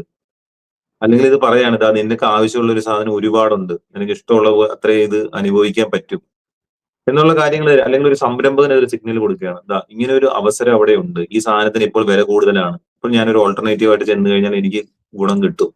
അപ്പൊ ഇതെല്ലാം ആ ഒരൊറ്റ നമ്പറിൽ ഇരിക്കുന്ന സാധനമാണ്. അപ്പൊ ഇങ്ങനെ ഓരോ ഡിസിഷൻസും നമ്മളെ ആൾക്കാർ എടുക്കുന്ന വഴിയാണ് ഡീസെൻട്രലൈസ്ഡ് ആയിട്ടുള്ള സിസ്റ്റത്തിൽ മുന്നോട്ട് പോകുന്നത്. എന്തുകൊണ്ടാണ് സെൻട്രൽ എക്കണോമി അല്ലെങ്കിൽ സെൻട്രലൈസ്ഡ് ആയിട്ടുള്ള എക്കണോമീസ് ഫെയിൽ ആകുന്നു എന്നുള്ളത് അതുകൊണ്ട് തന്നെയാണ്. ഈ ഒരു സംഭവം മനസ്സിലാക്കിയിട്ടുള്ള എക്കണോമിസ്റ്റുകൾ നേരത്തെ പ്രിഡിക്ട് ചെയ്യാൻ അവർക്ക് പറ്റുന്നത് അതുകൊണ്ടാണ്. നിങ്ങൾ പ്രൈസിങ് മെക്കാനിസം മുഴുവൻ എടുത്ത് മാറ്റുകയാണ്, അതിനുശേഷം സെൻട്രലായിട്ട് എല്ലാ ആൾക്കാർക്ക് വേണ്ടത് എന്താണെന്ന് തീരുമാനിച്ച് ആൾക്കാർ സൃഷ്ടിക്കുകയാണ്. ഓക്കെ, ഇത്ര അരി ഉണ്ടാക്കണം, ഇത്ര ആണി ഉണ്ടാക്കണം എന്നൊക്കെ തീരുമാനിക്കുമ്പോൾ ഈ പറഞ്ഞ സംഭവം എടുത്ത് മാറ്റുകയാണ് അവിടെ. അതുകൊണ്ട് അറിയുന്നില്ല എത്ര ആണി ഉണ്ടാക്കണം എന്ന് അറിയാൻ പറ്റുന്നില്ല, എത്ര അരി ഉണ്ടാക്കണം എന്ന് അറിയാൻ പറ്റുന്നില്ല. ഇപ്പൊ നമ്മൾ ആലോചിക്കും നമുക്കൊക്കെ ഇപ്പം നാളെ രാവിലെ എഴുന്നേറ്റ് ബ്രേക്ക്ഫാസ്റ്റ് കഴിക്കണമെന്ന് ആഗ്രഹമുണ്ട്. നമുക്ക് എല്ലാവർക്കും ഓരോരുത്തർക്കും ഓരോ പ്രിഫറൻസസ് ആയിരിക്കും. നമ്മളുടെ പ്രിഫറൻസസ് ഏതായാലും അതിനനുസരിച്ചിട്ടുള്ള സാധനം മാർക്കറ്റിൽ നിന്ന് അവൈലബിൾ ആകുന്നത് എന്തുകൊണ്ടാണ്? കൃത്യമായിട്ട് ആരെങ്കിലും ഇപ്പം നമ്മളുടെ ടൗണിൽ അല്ലെങ്കിൽ നമ്മുടെ ടൗണിലുള്ള നിങ്ങൾ നിങ്ങളുടെ ടൗണിലേക്ക് ഇറങ്ങി കഴിഞ്ഞാൽ ഓരോ ഷോപ്പുകൾ കാണാം. ഈ അവിടെ വർക്ക്ഷോപ്പുകൾ ഉണ്ടാവും, അല്ലെ തുണിക്കടകൾ ഉണ്ടാവും, ഭക്ഷണം വിതരണം ചെയ്യുന്ന സാധനങ്ങൾ ഉണ്ടാവും, ഇറച്ചിക്കടകൾ ഉണ്ടാവും. ഇതെല്ലാം ആരും പ്ലാൻ ചെയ്ത് കൊണ്ടുവച്ചതല്ല. ഓക്കെ, ഇത്ര ആവശ്യങ്ങളുണ്ട്, അതിനനുസരിച്ച് കൃത്യമായ അളവിൽ അവിടെ ഉണ്ടാവും. കൃത്യമായ എന്നുള്ളതെന്ന് വെച്ച് കഴിഞ്ഞാൽ എല്ലാം കൃത്യമെന്നല്ല, ബട്ട് ഏതൊരു സിസ്റ്റത്തിനെയും കമ്പയർ ചെയ്താൽ ഏറ്റവും ബെറ്റർ ആയിട്ടുള്ള ഒരു സാധനത്തിന് ആ വില എന്ന് പറഞ്ഞ സാധനത്തിന് സിഗ്നൽ കൊടുക്കാൻ പറ്റും എന്നുള്ളതാണ്. ഇതാണ് അതിന്റെ ഒരു ബേസ്. ഇത് മനസ്സിലാക്കി കഴിഞ്ഞാൽ ആരായാലും ക്യാപിറ്റലിസ്റ്റ് ആയി പോകും. എനിക്ക് തോന്നുന്നു നമ്മൾ കുറച്ചു മുമ്പ് പറഞ്ഞ ഒരു ഓവറോൾ ടോപ്പിക് ആയിരുന്നു എന്തുകൊണ്ട് ഈ ക്യാപിറ്റലിസം ആൾക്കാർക്ക് അത്ര മനസ്സിലാവുന്നില്ല എന്നുള്ള, എന്തുകൊണ്ട് ഈ പണം അല്ലെങ്കിൽ എന്തുകൊണ്ട് ഈ ലാഭം അല്ലെങ്കിൽ എന്തുകൊണ്ട് വെൽത്ത് എന്ന കോൺസെപ്റ്റ് ആൾക്കാർക്ക് മനസ്സിലാവുന്നില്ല എന്നുള്ള ഒരു പ്രോബ്ലം, ഒരു എക്സാമ്പിൾ ആണ്. ഇപ്പോൾ എന്തെന്ന് വെച്ചാൽ പൈസ അച്ചടിച്ചിറക്കിയാൽ എന്തുകൊണ്ടാവില്ല, നമ്മൾ ഇങ്ങനെ ഒരു ലോകത്തിൽ ജീവിക്കുന്നതുകൊണ്ടായിരിക്കാം കുറെ നോട്ടുകൾ അച്ചടിച്ചിറക്കിയാൽ ഇപ്പൊ ഗവൺമെന്റ് ഇപ്പോൾ എന്റെ ഈവൻ ക്ലോസ് ആയ ബന്ധുക്കളുടെയും കൂടി കാര്യം, എല്ലാവരുടെയും കൂടി കാര്യമാണ് പറയുന്നത്. സോ ആരെയും ഇതിപ്പോ പൊതുവായിട്ടുള്ള ഒരു പ്രോബ്ലമാണ്, സൊസൈറ്റിയിൽ പൊതുവായിട്ട് എനിക്ക് തോന്നിയ ഒരു പ്രോബ്ലം. ഇപ്പൊ ഗവൺമെന്റ് കുറെ പൈസ ഞങ്ങൾക്ക് കൊടുത്തു, അപ്പൊ അതൊരു ഭയങ്കര പുണ്യകർമ്മം ചെയ്ത പോലെയാണ് പലപ്പോഴും എല്ലാവരും വിചാരിക്കുന്നത്. ബിക്കോസ് എന്താ, ആരുടെ അടുത്തും പൈസ പോകുന്നില്ല, ഗവൺമെന്റ് കൊടുക്കുന്നു. ഇപ്പൊ ഗവൺമെന്റ് ഇപ്പൊ സോളാറിന് ഗവൺമെന്റ് കുറച്ച് പൈസ കൊടുക്കുന്നു, അല്ലെങ്കിൽ വേറെ എന്തെങ്കിലും ഒരു കാര്യത്തിന് ഇലക്ട്രിക് വെഹിക്കിൾസോ അല്ലെങ്കിൽ എന്തെങ്കിലും ചിലപ്പോൾ നല്ല ഇൻവെസ്റ്റ്മെന്റ്സ് ഉണ്ടാവാം. പക്ഷെ എന്നാലും ഫണ്ടമെന്റലി ഗവൺമെന്റ് എന്തെങ്കിലും ഒരു കാര്യത്തിന് പൈസ കൊടുക്കുമ്പോൾ അതൊരു ഭയങ്കര ബെനവോളന്റ് അല്ലെങ്കിൽ ഒരു ഭയങ്കര പുണ്യകർമ്മമായിട്ട് വിലയിരുത്താനുള്ള ഒരു കാരണം എന്താന്ന് വെച്ചാൽ, ഈ പൈസ ഗവൺമെന്റ് കൂടുതൽ കൊടുക്കുമ്പോൾ ഒന്നെങ്കിൽ രണ്ട് കാര്യം സംഭവിക്കാം. ഒന്ന്, ഗവൺമെന്റ് നമ്മുടെ ടാക്സ് പെയർ മണി, അടിസ്ഥാനപരമായിട്ട് നമ്മുടെ ടാക്സ് പെയർ മണി പിരിച്ചെടുക്കുന്നതാണ് ഗവൺമെന്റിന്റെ ഫണ്ട്. അപ്പൊ ആ ഫണ്ട്, അതായത് ഇപ്പോ ഒരു 10-100, ഞാനൊരു സ്മോൾ സ്കെയിലിൽ പറയാം, ഒരു 100 ആൾക്കാരുടെ കയ്യിൽ നിന്ന് പിരിച്ചെടുത്ത പൈസയാണ് ഒരാൾക്ക് കൊടുക്കുന്നത്, അല്ലെങ്കിൽ 1-2 ആൾക്കാർക്ക് കൊടുക്കുന്നത്. അപ്പൊ അവിടെ നഷ്ടം വരും. സോ ആർക്കും ഒരു എന്താ പറയാ, ഒരു പൈസ കൂടുതൽ എന്തോ ഒരു പുണ്യകർമ്മം എന്നുള്ളതിനേക്കാളും എല്ലാവരുടെ അടുത്തുനിന്നുള്ള പൈസയാണ് കൊടുക്കുന്നത്. ഇനി അതല്ലെങ്കിൽ ഏറ്റവും വലിയൊരു കാര്യം എന്താണെന്ന് വെച്ചാൽ, പലർക്കും ഒരു ധാരണ എന്താണെന്ന് വെച്ചാൽ, ഓക്കെ ഗവൺമെന്റിന് കുറച്ച് അച്ചടിച്ചിറക്കാം, അപ്പൊ RBI അങ്ങനെ എന്ത് കുറച്ച് പൈസ ഇറക്കിയിട്ട് കൊടുത്താൽ അപ്പൊ നിങ്ങൾ ആരുടെയും പൈസ എടുക്കുന്നില്ല. അപ്പൊ ഗവൺമെന്റ് ലെസേ ഒരാൾക്കൊരു 1000 രൂപയുടെ ഒരു ആവശ്യമുണ്ട്. അപ്പോൾ 1000 രൂപ ഗവൺമെന്റ് എങ്ങനെയായാലും കുറച്ച് മണിയുടെ പ്രിന്റിങ് നടക്കുന്നുണ്ട്. അപ്പോൾ ഈ പ്രിന്റ് ചെയ്ത മണി ഒരു 1000 രൂപ ഒരാൾക്ക് ട്രാൻസ്ഫർ ചെയ്തെന്ന് വെച്ചോളൂ. അപ്പൊ ആരുടെ അടുത്തൊന്നും നമ്മൾ എടുക്കുന്നില്ലല്ലോ, ആരുടെയും പൈസ എടുക്കാതെ നമ്മൾ ഇപ്പൊ ഗവൺമെന്റ് അയാൾക്ക് കൊടുക്കുന്നു എന്നുള്ള ധാരണ ഉണ്ട്. അതെന്തുകൊണ്ടാന്ന് വെച്ചാൽ ഈ വെൽത്തും ക്യാഷും തമ്മിലുള്ള ഒരു കോൺസെപ്റ്റുവൽ എന്താ പറയുക ഡിഫറൻസ് മനസ്സിലാകത്തുണ്ട്. ക്യാഷ് അല്ലെങ്കിൽ ക്രെഡിറ്റ്, ഇപ്പൊ എന്തായാലും നോട്ടുകെട്ടുകളായാലും ക്രെഡിറ്റ്, ഇപ്പൊ ഡിജിറ്റലായ ക്രെഡിറ്റ് ആയാലും എന്താണ് കണക്ക് തന്നെ. ഇപ്പൊ നമ്മളൊരു സാധനം അടിച്ചു കൊടുത്താൽ, ചുമ്മാ ഔട്ട് ഓഫ് തിൻ എയർ നമ്മൾ ഉണ്ടാക്കി ഒരാൾക്ക് കൊടുത്തു കഴിഞ്ഞാൽ എന്താന്ന് വെച്ചാൽ there will be lot more cash chasing the same supply of goods. അതായത് സംഭവം എന്താണെന്ന് വെച്ചാൽ ഇൻഫ്ലേഷൻ ആണ് അവിടെ ഉണ്ടാവുന്നത്. അപ്പൊ അവിടെ എന്താന്ന് വെച്ചാൽ നമ്മുടെ മൂല്യം അല്ലെങ്കിൽ വാല്യൂ ഓഫ് മണി അത് കുറയുന്നുണ്ട്. അപ്പോൾ അതിന്റെ അർത്ഥം എന്താണെന്ന് വെച്ചാൽ നമ്മുടെ വെൽത്ത്, അവിടെ പൈസ ക്യാഷ് കൂടുന്നുണ്ടെങ്കിലും അല്ലെങ്കിൽ ക്രെഡിറ്റ് കൂടുന്നുണ്ടെങ്കിലും നമ്മുടെ വെൽത്ത് അവിടെ കൂടുന്നില്ല എന്നുള്ള ഒരു കാര്യമുണ്ട്. അത് പലർക്കും മനസ്സിലാവുന്നില്ല എന്ന് എനിക്ക് തോന്നിയിട്ടുണ്ട്. എന്റെ ഒരു ഡെയിലി കോൺസെപ്ഷനും തോന്നിയ ഒരു കാര്യമാണ്. അപ്പൊ ജസ്റ്റ് ഒന്ന് ആഡ് ചെയ്യാം.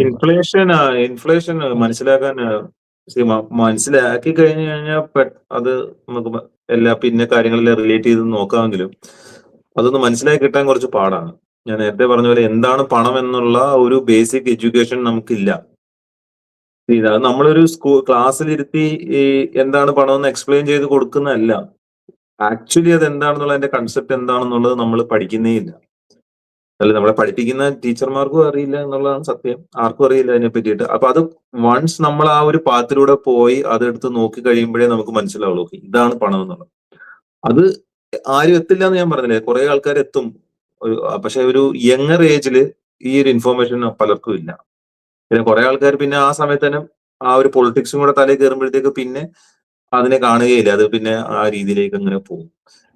എല്ലാരെയും സഹായിക്കാനുള്ള പണം ഗവൺമെന്റിലുണ്ട്. ഗവൺമെന്റ് വിചാരിച്ചു കഴിഞ്ഞാൽ ആരെ വേണേലും സഹായിക്കാൻ പറ്റും. പിന്നെ ഗവൺമെന്റിന്റെ ഒരു ജോലിയും കൂടെയാണ് എല്ലാവരെയും സഹായിക്കുക എന്നുള്ള രീതിയിലേക്ക് കൂടെ അതങ്ങ് മാറും. കാര്യം ആഡ് ചെയ്യുന്നത് നമ്മളിപ്പം ഡിസ്കസ് ചെയ്തു, വെൽത്ത് എന്താണെന്ന് അറിയില്ല, പണം എന്താണെന്ന് അറിയില്ല എന്നൊക്കെ. അപ്പം എന്താണ് വെൽത്ത് അല്ലെങ്കിൽ എന്താണ് പണം എന്നുള്ളത് ഞാൻ ചുരുക്കി ഒന്ന് പറയാൻ വേണ്ടി ശ്രമിക്കാം. നമ്മുടെ വെൽത്ത് എന്ന് പറയുന്നത് ബേസിക്കലി നമ്മുടെ എല്ലാവരുടെ ആവശ്യങ്ങൾ ഉണ്ട്. നമ്മൾ എല്ലാവരും ശ്രമിക്കുന്നത് നമ്മൾ ഏറ്റവും കൂടുതൽ മെച്ചപ്പെട്ട അവസ്ഥയിലേക്ക് മാറാനല്ല, നമ്മൾ സാറ്റിസ്ഫൈ ചെയ്യാൻ വേണ്ടിയിട്ടാണ് നമ്മൾ എല്ലാവരും ശ്രമിക്കുന്നത്. അപ്പൊ നമ്മൾ കുറഞ്ഞ സാറ്റിസ്ഫാക്ഷൻ ഉള്ള അവസ്ഥയിൽ നിന്നും കൂടുതൽ സാറ്റിസ്ഫാക്ഷൻ ഉള്ള അവസ്ഥയിലേക്ക് മാറാനാണ് നമ്മൾ എല്ലായ്പ്പോഴും ശ്രമിച്ചുകൊണ്ടിരിക്കുന്നത്.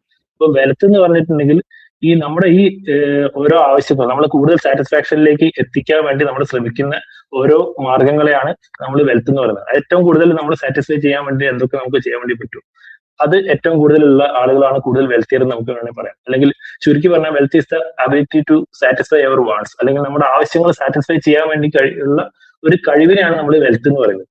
ഈ ഒരു കാര്യം നമ്മൾ മനസ്സിലാക്കി കഴിഞ്ഞിട്ടുണ്ടെങ്കിൽ ഈ വെറും കൂടുതൽ പൈസ ഉണ്ടാക്കുന്നതല്ല, അല്ലെങ്കിൽ അല്ല വെൽത്ത് എന്നുള്ളത് മനസ്സിലാവും. ഇനി പണം എന്താണെന്ന് പറയുകയാണെന്നുണ്ടെങ്കിൽ, പണം എന്ന് പറഞ്ഞിട്ടുണ്ടെങ്കിൽ നമുക്ക് വെൽത്ത് ഉണ്ടെങ്കിൽ നമ്മൾ ആളുകളായിട്ട് ഇടപഴകുമ്പോൾ നമ്മൾ ആളുകൾക്ക് നമുക്ക് കൂടുതൽ നമ്മൾ വെൽത്ത് ഉണ്ടാക്കാനുള്ള ഒരു മാർഗം എന്ന് പറയുന്നത് ഏറ്റവും കൂടുതൽ പരസ്പരം പരോപകാരമായിട്ടുള്ള കാര്യങ്ങൾ ചെയ്യുക എന്നുള്ളതാണ്.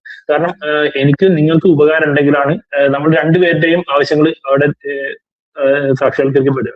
അപ്പൊ നമ്മൾ രണ്ടുപേരുടെ ആവശ്യങ്ങൾ സാക്ഷാത്കരിക്കപ്പെടുക എന്ന് പറയുമ്പോൾ എന്റെ ആവശ്യം നടന്നു, നിങ്ങളുടെ ആവശ്യം നടന്നു. അപ്പൊ നമ്മൾ രണ്ടുപേരും കൂടുതൽ സാറ്റിസ്ഫാക്ഷൻ ഉള്ള അവസ്ഥയിലേക്ക് മാറുക എന്നുള്ളതാണ് അവിടെ സംഭവിക്കുന്നത്. അപ്പൊ ഏറ്റവും കൂടുതൽ വളണ്ടറി ആയിട്ടുള്ള ട്രേഡുകൾ നമ്മൾ സ്വമേധയാ നമ്മൾ ഇഷ്ടപ്പെട്ട ആളുകളുമായിട്ട് ഈ വ്യാപാരങ്ങൾ നടന്നു കഴിച്ചിട്ടുണ്ടെങ്കിലാണ് നമ്മൾ വെൽത്ത് കൂടുന്നത്. അപ്പം അങ്ങനെ നമുക്ക് കൂടുന്ന വെൽത്ത് എന്ന് പറഞ്ഞിട്ട് നമ്മൾ ഇപ്പം പല ഘട്ടങ്ങളിലായിട്ടായിരിക്കും നമ്മൾ കൺസ്യൂം ചെയ്യുക. നമ്മളിപ്പം ഞാനൊരു ജോലി ചെയ്ത് നമ്മൾ സമ്പത്ത് ഉണ്ടാക്കിയിട്ടുണ്ടെങ്കിലും എനിക്കത് കൺസ്യൂം നമുക്ക് വെൽത്ത് എന്ന് പറയുന്നത് നമുക്ക് കൺസ്യൂം ചെയ്യാനുള്ളതാണ്. നമുക്ക് അത് ഉപയോഗിച്ച് നമ്മുടെ സാറ്റിസ്ഫാക്ഷൻ നടന്നാൽ മാത്രമേ നമ്മളതിനെ വെൽത്ത് ആയിട്ട് നമുക്ക് കൺസിഡർ ചെയ്യാൻ വേണ്ടി പറ്റുള്ളൂ. അത് നമുക്ക് ഉപകാരമില്ലാതെ നമുക്ക് കുറെ നമ്മുടെ അക്കൗണ്ടിൽ കുറെ പണം ഉണ്ട്, അല്ലെങ്കിൽ നമ്മുടെ കയ്യിൽ കുറെ വീടും കാറും ഒക്കെ ഉണ്ട്, പക്ഷെ നമുക്ക് അത് അനുഭവിക്കാൻ വേണ്ടി പറ്റിയിട്ടില്ലെങ്കിൽ അതിനെ നമുക്ക് ആ വെൽത്ത് കൊണ്ട് നമുക്ക് പ്രത്യേകിച്ച് കാര്യമില്ലല്ലോ. അപ്പം നമ്മൾ നമ്മുടെ ജീവിതത്തിന്റെ പല ഘട്ടത്തിലായിരിക്കും ഈ വെൽത്ത് നമ്മൾ കൺസ്യൂം ചെയ്യും, നമ്മൾ ഉപയോഗിക്കുക. അപ്പൊ അങ്ങനെ കൺസ്യൂം ചെയ്യുമ്പോൾ നമ്മൾ മറ്റൊരു സമയത്തിൽ നമുക്ക് വെൽത്ത് എങ്ങനെ കൺസ്യൂം ചെയ്യാൻ വേണ്ടി പറ്റണം എന്നുണ്ടെങ്കിൽ നമ്മൾ ഈ വെൽത്ത് ഒക്കെ നമ്മൾ സ്റ്റോർ ചെയ്യാൻ വേണ്ടി നമുക്ക് കഴിയണം. അപ്പം ഏറ്റവും കൺവീനിയന്റ് ആയിട്ട് നമുക്ക് എങ്ങനെ സ്റ്റോർ ചെയ്യാം, നമ്മുടെ വെൽത്ത് അല്ലെങ്കിൽ വാല്യൂവിനെ സ്റ്റോർ ചെയ്യാൻ വേണ്ടിയിട്ട് നമുക്കൊരു സാധനം ഉണ്ടാവണം. ആ ഒരു സാധനം അല്ലെങ്കിൽ സ്റ്റോർ ഓഫ് വാല്യൂ, അതിനാണ് നമ്മൾ ബേസിക്കലി ഈ നമ്മൾ പണം ഉപയോഗിക്കുന്നത്. അങ്ങനെ നമ്മൾ സ്റ്റോർ ചെയ്ത വെൽത്ത് മറ്റൊരാൾക്ക് ട്രാൻസ്ഫർ ചെയ്തുകൊണ്ട് നമ്മുടെ ആവശ്യങ്ങൾ നേടിയെടുക്കുക. അതിന് അങ്ങനെ ഒരു മീഡിയം ഓഫ് എക്സ്ചേഞ്ച് അല്ലെങ്കിൽ അങ്ങനെ ഒരു മീഡിയം, ഒരു മാധ്യമമായിട്ട് മാറുന്ന ഒരു സാധനം നമുക്ക് വേണം. അതിനാണ് നമ്മൾ ഈ പണം എന്നതുകൊണ്ട് ഉദ്ദേശിക്കുന്നത്. അപ്പോൾ അങ്ങനെ ഒരു പണത്തിന്റെ ആവശ്യകത നമ്മുടെ സൊസൈറ്റിയിൽ ഉണ്ടാകും. നമ്മുടെ എക്കണോമി കൂടുതൽ കോംപ്ലക്സ് ആവുകയും നമ്മൾ കൂടുതൽ ആളുകൾ അങ്ങോട്ടും ഇങ്ങോട്ടും പരസ്പരം അവരുടെ ആവശ്യങ്ങൾക്ക് വേണ്ടിയിട്ട് സ്വമേധയാ ട്രേഡിൽ ഏർപ്പെടുകയും ചെയ്യുന്നതാണ്. അപ്പം അങ്ങനെ ചെയ്യുന്നത് മൂലം നമുക്ക് എക്കണോമിയിൽ സമ്പത്ത് ഉണ്ടാക്കുകയാണ്. അപ്പൊ ഈ സമ്പത്തിന് നമ്മൾ നമ്മുടെ പല കാര്യങ്ങൾ നമ്മളെ ഓരോരുത്തരുടെ ആവശ്യങ്ങൾക്കനുസരിച്ച് പല സമയത്ത് കൺസ്യൂം ചെയ്യാൻ വേണ്ടിയിട്ട് നമ്മൾ തന്നെ ഉപയോഗിക്കുന്ന ഒരു കോമോഡിറ്റി മാത്രമാണ് ഈ പണം എന്നുള്ള കാര്യം ആണ് ഏറ്റവും അടിസ്ഥാനപരമായിട്ട് നമ്മൾ അറിഞ്ഞിരിക്കുന്നത്. ആ ഒരു കാര്യം മനസ്സിലാക്കിയിട്ടുണ്ടെങ്കിൽ നമ്മൾ ഈ പറഞ്ഞ രോഹിത് പറഞ്ഞ പോലെ തന്നെ കൂടുതൽ പണം ഇങ്ങനെ അച്ചടിച്ച് കഴിഞ്ഞാൽ അല്ലെങ്കിൽ നോട്ടുകെട്ട് അച്ചടിച്ച് കഴിഞ്ഞിട്ടുണ്ടെങ്കിൽ നമ്മുടെ ഈ പട്ടിണി മാറ്റാം, അല്ലെങ്കിൽ ആളുകളുടെ ഒക്കെ മറ്റാർക്കും ഒരു പ്രശ്നം ഇല്ലാത്ത തന്നെ എല്ലാ ലോകത്തിലെ പ്രശ്നങ്ങളൊക്കെ പരിഹരിക്കാം എന്നുള്ളൊരു അന്ധവിശ്വാസം നമുക്ക് പോകും. കാരണം നമ്മുടെ ഈ വെൽത്ത് ഉണ്ടെങ്കിൽ ഈ വെൽത്തിനെ ബേസ് ചെയ്തിട്ടാണ് നമ്മൾ ഈ വെൽത്തിനെ സ്റ്റോർ ചെയ്യുന്ന ഒരു മാർഗമായിട്ടാണ് നമ്മൾ ഈ ഒരു പണത്തിനെ കണ്ടത്. ആ പണം കൂടുതൽ അച്ചടിച്ചത് കൊണ്ട് നമ്മുടെ കയ്യിലുള്ള വെൽത്തോ അല്ലെങ്കിൽ സമ്പത്തോ ഒന്നും കൂടാൻ വേണ്ടി പോകുന്നില്ല. അതിന് പകരം ഈ പണത്തിന്റെ വാല്യൂ കുറയുക എന്നുള്ളത് മാത്രമാണ് അവിടെ സംഭവിക്കുന്നത്. കാരണം നമ്മുടെ കയ്യിലുള്ള വെൽത്ത് അല്ലെങ്കിൽ നമ്മളൊരു പ്രത്യേകിച്ച് ഒരു വെൽത്ത് ജനറേറ്റ് ചെയ്യാതെ കൂടുതൽ പണം അച്ചടിച്ചത് കൊണ്ട് ഈ കയ്യിലുള്ള പണത്തിന്റെ വാല്യൂ കുറയുക എന്നുള്ളത് മാത്രമാണ് സംഭവിക്കുക. അങ്ങനെ പണത്തിന്റെ വാല്യൂ കുറയുമ്പോൾ അത് മാത്രമല്ല സംഭവിക്കുക, കൂടുതലായിട്ടുള്ള പലതരത്തിലുള്ള നെഗറ്റീവ് കോൺസിക്വൻസസ് ഉണ്ടാവും. അത് ഇപ്പൊ നമുക്ക് ഇവിടെ ഡിസ്കസ് ചെയ്യാൻ സമയമില്ലാത്ത നമുക്ക് പിന്നൊരു കാര്യത്തിൽ ഈ ഇൻഫ്ലേഷനെ പറ്റി ഡീറ്റെയിൽ ആയിട്ട് സംസാരിക്കാന്ന് വരും. അല്ല, ശരിക്കും പറഞ്ഞ എക്കണോമിയിലെ ഒരു ടോട്ടൽ റിസോഴ്സും ഒക്കെ കൂടി എന്ന് പറയുമ്പോൾ ന്യൂ പ്രൊഡക്ട്സ് വരുമ്പോഴാണല്ലോ വെൽത്ത് ക്രിയേറ്റ് ആണ്. ചിലർ ഈ സെക്കൻഡ് ഹാൻഡ് ഒക്കെ വെൽത്ത് ക്രിയേഷൻ ആയിട്ടൊക്കെ കൺസിഡർ ചെയ്യാറുണ്ട്. അതെ, അല്ല ന്യൂ പ്രൊഡക്ട്സ് വരണം എന്നില്ലല്ലോ. നമ്മുടെ വെൽത്ത് നമ്മൾ ബേസിക്കലി ഡിഫൈൻ ചെയ്ത് നമ്മളിപ്പോ പറഞ്ഞു നമ്മളെ ആവശ്യങ്ങൾ സാറ്റിസ്ഫൈ ചെയ്യാനുള്ള ഒരു കാര്യമാണ്. ഇപ്പൊ പുതിയ പ്രൊഡക്റ്റ് ഒക്കെ അവിടെ ഉണ്ടെങ്കിൽ ആ പ്രൊഡക്റ്റിൽ നമ്മുടെ ആവശ്യങ്ങൾ കൂടുതൽ ആളുകളുടെ ആവശ്യങ്ങൾ സാറ്റിസ്ഫൈ ചെയ്യാനുള്ള കഴിവുണ്ടെങ്കിൽ നമ്മൾ അതിനെ വെൽത്ത് കൂടിയതായിട്ട് തന്നെ കണക്കാം. നമുക്കിപ്പോ സെയിം സാധനം തന്നെ വീണ്ടും മറ്റൊരു രീതിയിൽ ഉപയോഗിക്കാൻ വേണ്ടി പറ്റുമെങ്കിൽ അതും നമ്മുടെ വെൽത്ത് തന്നെയാണ്. സെക്കൻഡ് ഹാൻഡ് ആയാലും എന്തായാലും നമ്മള് അതെന്ത് അങ്ങനെ ഉള്ളതുകൊണ്ട് വെൽത്ത് കൂടി കുറഞ്ഞു എന്നുള്ളതിലൊന്നും പറഞ്ഞാലും വല്ല അർത്ഥം. എപ്പോ ക്രിയേറ്റ് ചെയ്യപ്പെട്ടാലും അതിനെ വെൽത്ത് ആയിട്ട് കണക്കാക്കുന്നതാണോ പറയുന്നത്? അതെ, നമ്മളിപ്പം ഇന്ററാക്ട് ചെയ്യുന്നു. അപ്പൊ നമ്മുടെ ആളുകളുടെ നമ്മുടെ ഈ വെൽത്ത് എന്ന് പറയുന്നത് നമ്മള് ഒരു സാറ്റിസ്ഫാക്ഷൻ കൂട്ടാനുള്ളൊരു മാധ്യമം മാത്രമാണ്. അപ്പം നമ്മുടെ എത്രത്തോളം സാറ്റിസ്ഫൈ ചെയ്യാൻ വേണ്ടി മനുഷ്യന് സാധിക്കുന്നു അതിനെ അങ്ങനെ സാറ്റിസ്ഫൈ ചെയ്യാനുള്ള ഒരു അബിലിറ്റിയാണ് നമ്മൾ വെൽത്ത് എന്ന് വിളിക്കുന്നത്. അപ്പൊ ആ ഒരു രീതിയിൽ നോക്കുകയാണെങ്കിൽ നമുക്ക് ഈ പണം മാത്രമല്ല, പണം ഉപയോഗിച്ച് ചെയ്യാൻ പറ്റുന്ന കാര്യങ്ങൾ മാത്രമല്ല വെൽത്ത്. നമ്മുടെ മനസ്സിന് സമാധാനം കിട്ടുന്ന എന്തൊരു സാഹചര്യം, അല്ലെങ്കിൽ നമ്മൾ ഇൻഫാക്ട് നമ്മളൊരു നല്ല റിലേഷനിലാവും, അതുപോലെ നമ്മുടെ വെൽത്താണ്. നമ്മുടെ ആരോഗ്യം, നമുക്ക് നല്ല സന്തോഷം തോന്നും, അതൊക്കെ നമ്മൾ വെൽത്തിന്റെ രൂപത്തിൽ നമുക്ക് വേണമെങ്കിൽ പറയാം. ഇതെല്ലാം ഇന്റർറിലേറ്റഡ് ആണ് ആക്ച്വലി. നമ്മൾ പണം കൊണ്ട് നേടുന്ന ഒരു കാര്യത്തിന് മാത്രമായിട്ട് നമ്മൾ എക്കണോമിനെ ചുരുക്കി കാണുന്നില്ല. ബേസിക്കലി നമ്മൾ അൾട്ടിമേറ്റ്ലി ഈ പണം കൊണ്ട് നമ്മൾ ഉദ്ദേശിക്കുന്നത് നമ്മുടെ സാറ്റിസ്ഫാക്ഷൻ, അല്ലെങ്കിൽ നമ്മുടെ എന്താ പറയാ നമ്മൾ കൂടുതൽ മെച്ചപ്പെട്ട അവസ്ഥയിലേക്ക് എത്തുക എന്നുള്ളതാണ്. അങ്ങനെ നമ്മൾ മെച്ചപ്പെട്ട അവസ്ഥയിലേക്ക് എത്താൻ പറ്റുന്ന എന്തിനേയും വെൽത്തായിട്ട് കൺസിഡർ ചെയ്യാമെന്നാണ് ഞാൻ പറയുന്നത്. ഗുഡ്സ് ആൻഡ് സർവീസസ് ആണ് വെൽത്ത്. ചുരുക്കി പറഞ്ഞു കഴിഞ്ഞാൽ ബേസിക്കലി അതെ. നമുക്ക് ഓരോരുത്തർക്കും അവരവരുടേതായിട്ട് ഇപ്പം നമ്മൾ ഇവിടെ ഇരിക്കുന്ന 5 പേര് ഇപ്പൊ നമ്മൾ പറയുന്ന കാര്യങ്ങളൊക്കെ ഏകദേശം ഒരേപോലെ ആണെങ്കിലും നമ്മളുടെ എല്ലാവരുടെയും ഇഷ്ടപ്പെടുന്ന കാര്യങ്ങൾ പലതായിരിക്കും. അപ്പോൾ ഈ നമുക്ക് ഇഷ്ടപ്പെടുന്ന കാര്യങ്ങളെല്ലാം നമുക്ക് ചെയ്യാൻ കഴിയണം. അപ്പൊ ഒരു വലിയ സൊസൈറ്റി സമൂഹം എടുത്തു കഴിഞ്ഞാൽ ആ സമൂഹം വെൽത്തിയാണെന്ന് പറയുന്നത് എങ്ങനെയാന്ന് വെച്ച് കഴിഞ്ഞാൽ ആ സമൂഹത്തിന്റെ ഇപ്പോൾ ലാർജ് സ്കെയിൽ നമ്മൾ നോക്കുകയാണെങ്കിൽ അവരുടെ ആഗ്രഹങ്ങൾക്ക് അനുസൃതമായിട്ടുള്ള ഗുഡ്സ് ആൻഡ് സർവീസസ് അവിടെ ഉണ്ട്. അതാണ് വെൽത്ത് എന്ന് പറയുന്നത്. അപ്പൊ അതിനെ നമ്മൾ പലപ്പോഴും അത് സൂചിപ്പിക്കുന്നത് പൈസയുടെ ടേംസിലായിരിക്കും. എത്രത്തോളം എത്രത്തോളം സാധനങ്ങൾ ഉണ്ടെന്നുള്ളത് പറയാൻ വേണ്ടി. അതിനാണ് നമ്മൾ പലപ്പോഴും ഈ GDP എന്നുള്ള കാര്യങ്ങളൊക്കെ കൊണ്ടുവരുന്നത്. അതൊരു കൃത്യമായിട്ടുള്ള ഒരു മെഷർ അല്ലെങ്കിലും പലപ്പോഴും അതാണ് ഉപയോഗിക്കാറുള്ളത്. എന്തുമാത്രം ഗുഡ്സ് ആൻഡ് സർവീസസ് ആ സൊസൈറ്റിയിലുണ്ട്, അതിന് എത്രത്തോളം വ്യത്യാസം വരുന്നുണ്ട്, എത്രത്തോളം പ്രൊഡ്യൂസ് ചെയ്യുന്നുണ്ട്. അത് ഈ പറയുന്ന പോലെ ഗവൺമെന്റ് പ്രൊഡ്യൂസ് ചെയ്യുമ്പോഴത്തേക്ക് ചിലപ്പോൾ GDPയുടെ അളവും കാര്യങ്ങളൊക്കെ കൂടുതലാവും. പക്ഷെ ഈ പറഞ്ഞ പോലെ എല്ലാം അനാവശ്യമായ കാര്യങ്ങൾ ഉത്പാദിപ്പിച്ചതിന് ശേഷവും അത് കൂട്ടിയിട്ട് നമുക്ക് വെൽത്ത് കൂടി എന്ന് പറയാം. പക്ഷെ അതുകൊണ്ട് വെൽത്ത് ആവുന്നില്ല. നമുക്കിപ്പോ നമ്മൾ 5 പേരുണ്ട് ഇവിടെ, നമ്മുടെ 5 പേരുടെ വ്യത്യസ്ത ആഗ്രഹങ്ങൾക്കെല്ലാം നടപ്പിലാകാനുള്ള സംഭവങ്ങൾ ഇവിടെ ഉണ്ട്. അത് എങ്ങനെ നടപ്പിലാവും എന്ന് ചോദിച്ചു കഴിഞ്ഞാൽ അത് നിർമ്മിച്ചു കഴിഞ്ഞാൽ ലാഭം ഉണ്ടാകുന്ന കരുതുന്ന ആൾക്കാർ അത് നിർമ്മിക്കുന്നു. അങ്ങനെയാണ് വെൽത്ത് ക്രിയേറ്റ് ആവുന്നത്. പിന്നെ എങ്ങനെയാണ് ഈ ഒരാൾ വെൽത്തിയായെന്ന്, അല്ലെങ്കിൽ ഇപ്പൊ ഒരാൾ വെൽത്തിയായെന്ന് പറഞ്ഞാൽ എങ്ങനെയാന്ന് വെച്ച് കഴിഞ്ഞാൽ അയാൾ അത്രത്തോളം സക്സസ്ഫുൾ ആയിട്ടുള്ള ട്രാൻസാക്ഷൻസ് നടത്തി എന്നുള്ളതാണ്. ഒരു ക്യാപിറ്റലിസ്റ്റ് സമൂഹത്തിൽ ഒരാൾ ബില്യനർ ആകണമെങ്കിൽ ഓരോ ട്രാൻസാക്ഷൻ ചെയ്യുമ്പോഴും രണ്ടുപേർക്കും വിൻ വിൻ സിറ്റുവേഷൻ ആവണമല്ലോ. എന്നാലല്ലേ പൈസ ആരെയും നിർബന്ധിച്ച് മേടിക്കുന്നില്ലെങ്കിൽ ഞാൻ എന്റെ പൈസ കൊടുക്കണമെങ്കിൽ എനിക്ക് സന്തോഷം കിട്ടണം, എന്നാലല്ലേ ഞാൻ പൈസ കൊടുക്കുള്ളൂ. ഞാൻ 1000 രൂപ കൊടുത്തൊരു സാധനം മേടിക്കുന്നെങ്കിൽ ആ 1000 രൂപയേക്കാൾ കൂടുതൽ സന്തോഷമുള്ള സാധനമാണ് എനിക്ക് കിട്ടുന്നതെങ്കിൽ മാത്രമേ ഞാൻ 1000 രൂപ കൊടുക്കുകയുള്ളൂ. അപ്പൊ അങ്ങനെ ലക്ഷക്കണക്കിന് ട്രാൻസാക്ഷൻ നടത്തിയ ഒരാളായിരിക്കും ഒരു ബില്യനർ എന്ന് പറയുന്നത്. അപ്പൊ അയാൾ അത്രത്തോളം എഫിഷ്യന്റ് ആയിട്ട് അത് ചെയ്യുന്നു. ഓരോ ട്രാൻസാക്ഷൻ വെച്ച് ചെയ്തിട്ടാണ് അയാൾ അത്രത്തോളം ഉണ്ടാക്കിയിരിക്കുന്നത്. അപ്പൊ നമ്മൾ കാണുന്ന ബില്യനേഴ്സ് എല്ലാം ആക്ച്വലി വെൽത്ത് ക്രിയേറ്റ് ചെയ്യുന്നത് അങ്ങനെയാണ്. ഏറ്റവും കൂടുതൽ പ്രോഫിറ്റ് കിട്ടുക എന്ന് പറയുന്നത് തന്നെ ഒരു എക്കണോമിയിൽ നമുക്ക് ഏറ്റവും കൂടുതൽ പ്രോഫിറ്റ് ഉണ്ടാക്കുള്ളൂ. നമ്മൾ ഏറ്റവും വിലമതിക്കുന്ന ഒരു കാര്യം ആരെങ്കിലും ഒരാൾ ചെയ്തു തന്നാലാണ് അയാൾക്ക് ഏറ്റവും കൂടുതൽ വാല്യൂ നമുക്ക് തിരിച്ചു കൊടുക്കാൻ വേണ്ടി നമുക്ക് തോന്നുക. കാരണം നമ്മൾ കൊടുക്കുന്ന കാര്യത്തിനെക്കാട്ടും കൂടുതൽ വാല്യൂ ഉള്ള ഒരു കാര്യം അയാൾ തിരിച്ചു തരുന്നതുകൊണ്ടാണ് നമ്മളത് സ്വമേധയെ നമ്മൾ ആ പൈസ കൊടുക്കുന്നത്. അപ്പം ഒരു കാര്യത്തിന് ഏതെങ്കിലും ഒരു കാര്യം ചെയ്താൽ വളരെയധികം പ്രോഫിറ്റ് കിട്ടുന്നു എന്ന് പറഞ്ഞിട്ടുണ്ടെങ്കിൽ അയാൾ ഉണ്ടാക്കുന്ന പ്രോഫിറ്റിനേക്കാളും കൂടുതലായിട്ട് അയാൾ വാല്യൂ ചെയ്യുന്ന ഒരു സാധനമാണ് അയാൾ തിരിച്ചു കൊടുക്കുന്നത് എന്നുള്ളതാണ് അർത്ഥം. മറ്റാർക്കും ചെയ്യാൻ പറ്റാത്ത ഒരു കാര്യം ഒരാൾ ചെയ്യുകയാണെന്നുണ്ടെങ്കിൽ, അല്ലെങ്കിൽ ഒരാൾക്ക് ചെയ്യാൻ വേണ്ടി കഴിയുകയാണെന്നുണ്ടെങ്കിൽ, അല്ലെങ്കിൽ ഒരുപാട് പേരുടെ ആവശ്യങ്ങൾ സാറ്റിസ്ഫൈ ചെയ്യാൻ വേണ്ടി ഒരാൾക്ക് കഴിയുകയാണെന്നുണ്ടെങ്കിൽ അയാൾ കൂടുതലായിട്ട് പ്രോഫിറ്റ് ഉണ്ടാക്കും. കാരണം ഒരുപാട് പേര് അത്രയും ആളുകൾക്കും ആ പൈസ അവർ കൊടുക്കുന്ന പൈസയിനെക്കാട്ടും കൂടുതൽ സാറ്റിസ്ഫാക്ഷൻ ഈ പൈസ വാങ്ങുന്ന ആള് കൊടുത്തു എന്നുള്ളതാണ് അതിന്റെ അർത്ഥം. ഏറ്റവും കൂടുതൽ ആളുകളുടെ ആവശ്യങ്ങൾ സാറ്റിസ്ഫൈ ചെയ്ത ഒരാളായിരിക്കും അഭിലാഷ് പറഞ്ഞവരെ ഒരു ബില്യനർ ആവും. അപ്പം അങ്ങനെ സമൂഹത്തിലെ ഏറ്റവും കൂടുതൽ പ്രശ്നങ്ങൾ സോൾവ് ചെയ്യുന്ന ഒരാളെയാണ് നമ്മൾ സമ്പത്ത് ഉണ്ടാക്കുന്നത് ചൂഷണത്തിലൂടെയാണ് എന്നൊക്കെ പറഞ്ഞ് നമ്മൾ കുറ്റപ്പെടുത്തുന്നത്. അപ്പം ശരിക്കും ബേസിക്കലി പറയുകയാണെങ്കിൽ ഈ ഏറ്റവും കൂടുതൽ ആക്ച്വലി മറ്റുള്ളവരെ സഹായിക്കുന്നതിൽ ഏറ്റവും മികച്ചൊരു മാർഗം, നിങ്ങൾ ഏറ്റവും കൂടുതൽ ലാഭം ഉണ്ടാക്കാൻ നിങ്ങൾക്ക് കഴിയുകയാണെന്നുണ്ടെങ്കിൽ നിങ്ങൾ അത്ര ആളുകളെ നിങ്ങൾക്ക് സഹായിക്കാൻ വേണ്ടി പറ്റി, അല്ലെങ്കിൽ അത്ര ആളുകൾക്ക് അവർ തരുന്ന പൈസേനെക്കാട്ടും കൂടുതൽ മൂല്യം നിങ്ങൾക്ക് കൊടുക്കാൻ വേണ്ടി പറ്റി എന്നുള്ളത്. അതുകൊണ്ട് തന്നെ പ്രോഫിറ്റ് ഈസ് ബെസ്റ്റ് ബിഗ്ഗസ്റ്റ് ഫിലാന്ത്രോപ്പി എന്ന് വേണമെങ്കിൽ നമുക്ക് അതിനെ വിളിക്കാൻ വേണ്ടി പറ്റും.